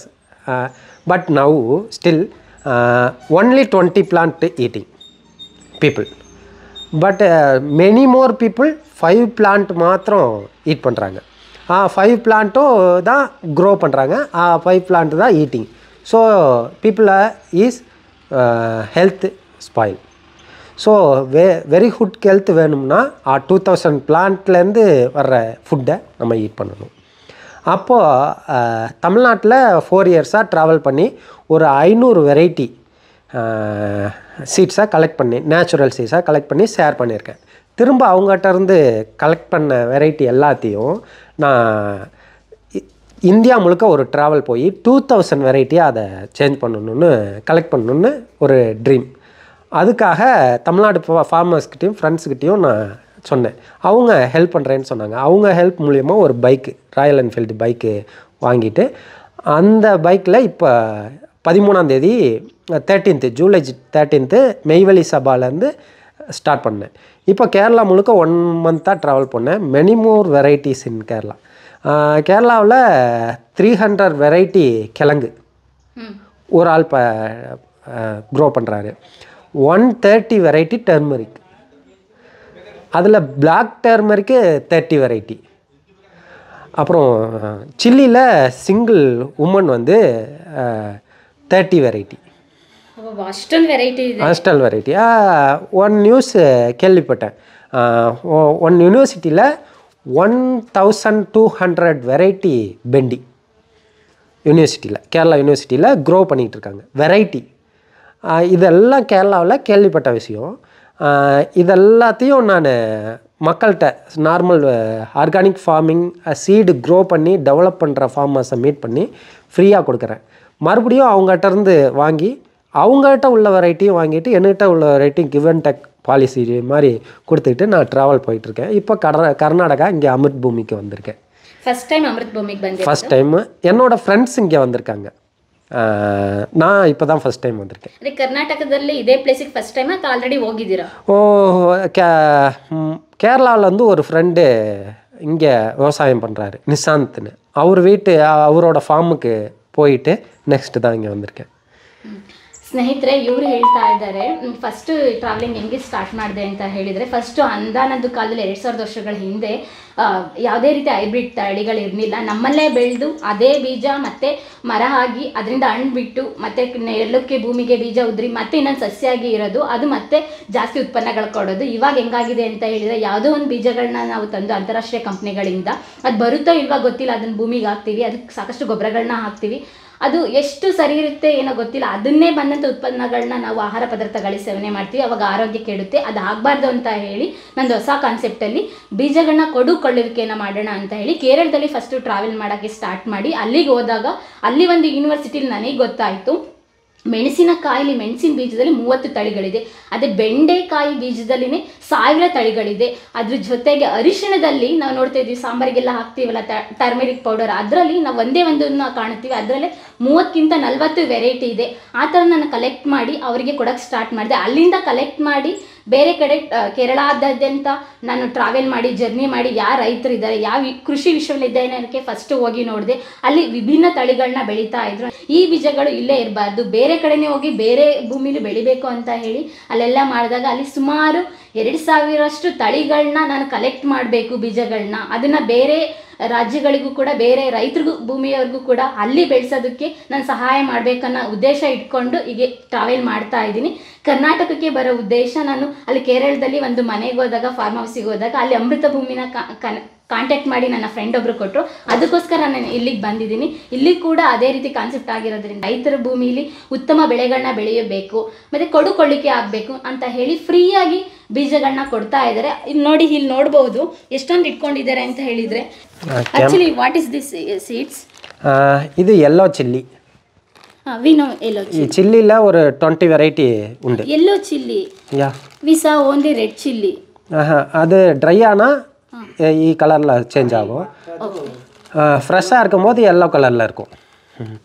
இது கஸ்தூரி வெண்டி. ಓ, ಕಸ್ತೂರಿ ಬೆಂಡೆ ಬೀಜ. Kasturi means smell, good smell. Kasturi turmeric உண்டு, அது குட் ஸ்மெல், மெடிசினல். கஸ்தூரினா மெடிசினல், குட் ஸ்மெல்னு அர்த்தம். பீச்சல், மெனி மோர் வெரைட்டி. ಪೀಚಲ್ಲೇ ஒரு 30 ವೆರೈಟಿ ಉಂಟು. ಇಲ್ಲಿ ನೋಡಿ, ನಾನು ಹೇಳಿದ್ನೆಲ್ಲ ಮೆಣಸಿನ ಬೀಜದಲ್ಲಿ ಎಷ್ಟೊಂದು ವೆರೈಟಿ ಇದೆ ಅಂತ ಅದನ್ನು ಕಲೆಕ್ಟ್ ಮಾಡಿ ಇಟ್ಕೊಂಡಿದ್ದಾರೆ. ಅದ್ರ ಜೊತೆಗೆ ಸೋರೆ ಬೀಜದ್ದು, ಕುಂಬಳದ ಬೀಜದ್ದು, ಬೆಂಡೆ ಬೀಜದ್ದು ಎಲ್ಲ ವೆರೈಟಿ ಬೀಜಗಳನ್ನ ಇಲ್ಲಿ ಕಲೆಕ್ಟ್ ಮಾಡಿ ಇಟ್ಕೊಂಡಿದ್ದಾರೆ. ಇದೆಲ್ಲ ಕೇರಳದ್ದೇನಾ? ಇದು ಕೇರಳ, ಇದು ತಮಿಳ್ನಾಡು. ಇದು ಇಲವಂಬಾಡಿ ಮುಳ್ ಕತ್ರಿ, ಮುಳ್ ಬ್ರಿಂಜಾಲ್. ಇದು ಗುಂಡು, ರಾಮನಾಡ್ ಗುಂಡು ಬ್ರಿಂಜಾಲ್. ಓ, ಬದನೆಕಾಯಿ ಬೀಜ ಇದೆಲ್ಲ. ಇದು ಪೀಚಲ್ ವೆರೈಟಿ. ಪೀಕಂಗಾன்னு പറയും. Sponge card variety. ಇದು ನೋ ಲೈನ್ ಸ್ಪಾಂಜ್ ಕಾರ್ಡ್. ಇಷ್ಟೊಂದು ವೆರೈಟಿ ಇದೆಯಾ? ಇದು ಇದೆಲ್ಲ ಪಂಪ್ಕಿನ್ ವೆರೈಟಿ.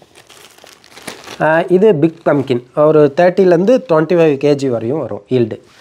இது பெண்டி வெரைட்டி. இது அசாம் மரவெண்டா. இது ஹைட்டு தமிழ்நாட்டில் ஒரு 14-15 ஃபீட் வரைக்கும் போகும். ಇದ್ರ ಬೆಂಡೆಕಾಯಿ ಎಷ್ಟು ಫೀಟ್ ಬರುತ್ತೆ ಅಂದರೆ 40 ಅಡಿಯಷ್ಟು ಎತ್ತರವಾಗಿ ಬೆಳೆಯುತ್ತೆ. ಅಸ್ಸಾಮಿಂದ ತಂದಿರೋದಂತ ಹೇಳ್ತಾ ಇದ್ದಾರೆ. இது இங்கே விங்டு பீன்ஸ், சிறகவரைன்னு பறையும். ಬೀನ್ಸ್ ಬೀಜ.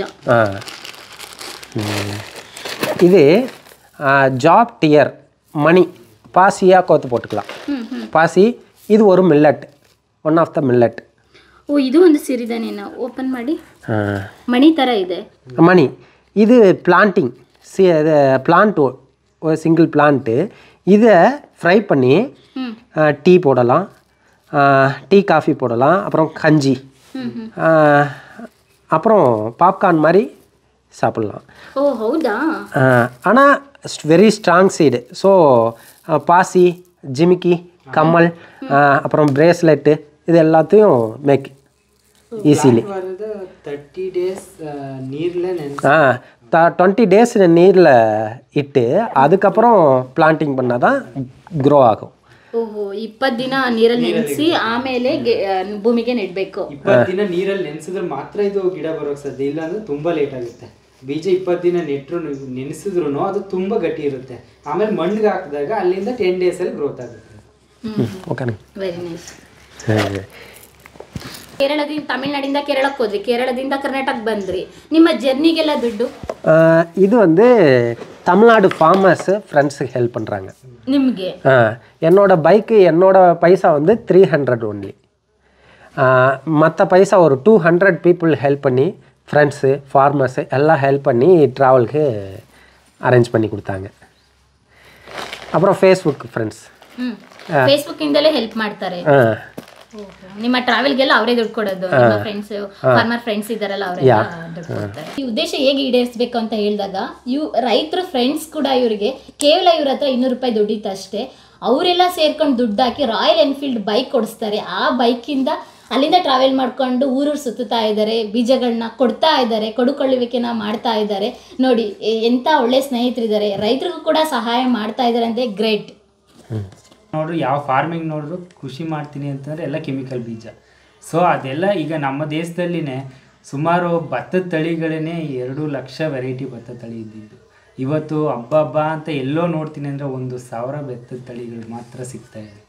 ಸೊ ಈ ಥರ ಬಿಟ್ಬಿಟ್ರೆ ನಾವು ಹೈಬ್ರಿಡ್ಗಳೆಲ್ಲ ಬಂದು ನಮ್ಮ ದೇಸಿ ಬಿತ್ತನೆ ಬೀಜಗಳೆಲ್ಲ ಕಣ್ಮರೆ ಆಗ್ತಾ ಇದೆ. ಅದರಿಂದ ಇವ್ರ ನಿಟ್ಟು ಏನಂತಂದರೆ ದೇಸಿ ಬಿತ್ತನೆ ಬೀಜಗಳನ್ನ ಉಳಿಸ್ಬೇಕು, ಬೆಳೆಸಬೇಕು ಅನ್ನೋ ಒಂದು ಕಾನ್ಸೆಪ್ಟ್ ಇಟ್ಕೊಂಡು ಈ ಥರ ರೈತರುಗಳಿಗೆಲ್ಲ ಕೊಟ್ಕೊಂಡು ಅದನ್ನ ಉಳಿಸಿ ಡೆವಲಪ್ ಮಾಡಿ ಮತ್ತೆ ಇನ್ನೊಬ್ಬ ರೈತರಿಗೆ ನೀವು ಹಂಚಿ ಅವರಿಂದ 100 ಜನ ರೈತರಿಗೆ ಹಂಚಿ ಬೀಜಗಳನ್ನ ಉಳಿಸೋಣ ಅಂತ ಇವರು ಒಂದು ರೌಂಡ್ ಆಗ್ತಾ ಇದ್ದಾರೆ. ನೀವು ಸರ್ ಇವ್ರ ಫ್ರೆಂಡ್ ಅಥವಾ ಇಲ್ಲ, ನಾನು ಇಲ್ಲಿ ಕೆಲಸ ಮಾಡಿದೆ. ನಾನು ಇಲ್ಲಿ ಬೀಜ ಸಂರಕ್ಷಣೆ ಕ್ಷೇತ್ರದಲ್ಲಿ ಕೆಲಸ ಮಾಡ್ತಾ ಇದ್ದೀನಿ. ನಾವು ದೇಸಿ ಬಿತ್ತನೆ ಬೀಜಗಳನ್ನ ಸೀಡ್ ಪ್ರೊಡಕ್ಷನ್ ಮಾಡ್ತೀನಿ. ಸೊ ನಾವು ಇದೇ ಥರ ಬರೋ ರೈತರುಗಳಿಗೆಲ್ಲ ಸೀಡ್ ಕೊಡ್ತೀವಿ, ಸೀಡ್ನ ಉಳಿಸಿ ಅಂತ ಹೇಳ್ತೀವಿ. ಮತ್ತು ಅದರಲ್ಲಿರುವಂಥ ಏನು ಕೆಮಿಕಲ್ಲು ಮತ್ತು ನ್ಯಾಚುರಲ್ಗೂ ವ್ಯತ್ಯಾಸಗಳು ತಿಳಿಸಿ ರೈತರುಗಳಿಗೆ ಕೊಡ್ತಾ ಇರ್ತೀವಿ ನಾವು. ಸ್ನೇಹಿತರೆ, ಇವ್ರ ಉದ್ದೇಶ ಇಷ್ಟೇ. ಬೀಜಗಳನ್ನೋದು ಇವಾಗ ಮಾರಾಟ ಆಗಿದೆ. ಮಾರಾಟ ಮಾಡಾದ್ಮೇಲೆ ರೈತರು ನೆಕ್ಸ್ಟ್ ನಾನು ಬೆಳೆ ಬೆಳಿಬೇಕು ಅಂತ ಹೇಳಿದಾಗ ಅವ್ರ ಹತ್ರ ಯಾವುದೇ ಬೀಜ ಇರಲ್ಲ. ಮತ್ತೆ ಮಾರುಕಟ್ಟೆಯಿಂದ ತರಬೇಕು. ಯಾವ ಬೀಜ ತರಬೇಕು ಅಂತ ಹೇಳಿದಾಗ ಹೈಬ್ರಿಡ್ ಬೀಜನೇ ತಂದು ಬೇಗ ಬೆಳಿಬೇಕು ಅನ್ನೋದು ಆಸೆ ಇರುತ್ತೆ. ಅದೆಲ್ಲ ಬೇಡ. ನಮ್ಮ ಸ್ವದೇಶದಲ್ಲೇ ದೇಶಿಯಲ್ಲಿ ಸಿಗೋಂತಹ ನಾಟಿ ಬೀಜಗಳನ್ನ ಬಳಸಿ ಬಿತ್ತನೆ ಮಾಡಿ ಅದರಿಂದ ಬಂದಂಥ ಉತ್ಪನ್ನಗಳನ್ನ ಶೇಖರಿಸಿ ಸಂಗ್ರಹಿಸಿ ಇಟ್ಬಿಟ್ಟು ನೆಕ್ಸ್ಟ್ ಬೇರೆ ರೈತರಿಗೆ ಕೊಡಿ. ಅವರಿಂದ ಇನ್ನೆಷ್ಟು ಜನ ರೈತರು ಬೆಳೀಲಿ. ಹೀಗೆ ದೇಸಿ ಬೀಜಗಳನ್ನೇ ಉತ್ಪಾದನೆ ಮಾಡೋವಂಥ ಸಂಖ್ಯೆ ಹೆಚ್ಚಾಗಲಿ ಅನ್ನೋದೇ ಇವ್ರ ಉದ್ದೇಶ ಆಗಿದೆ.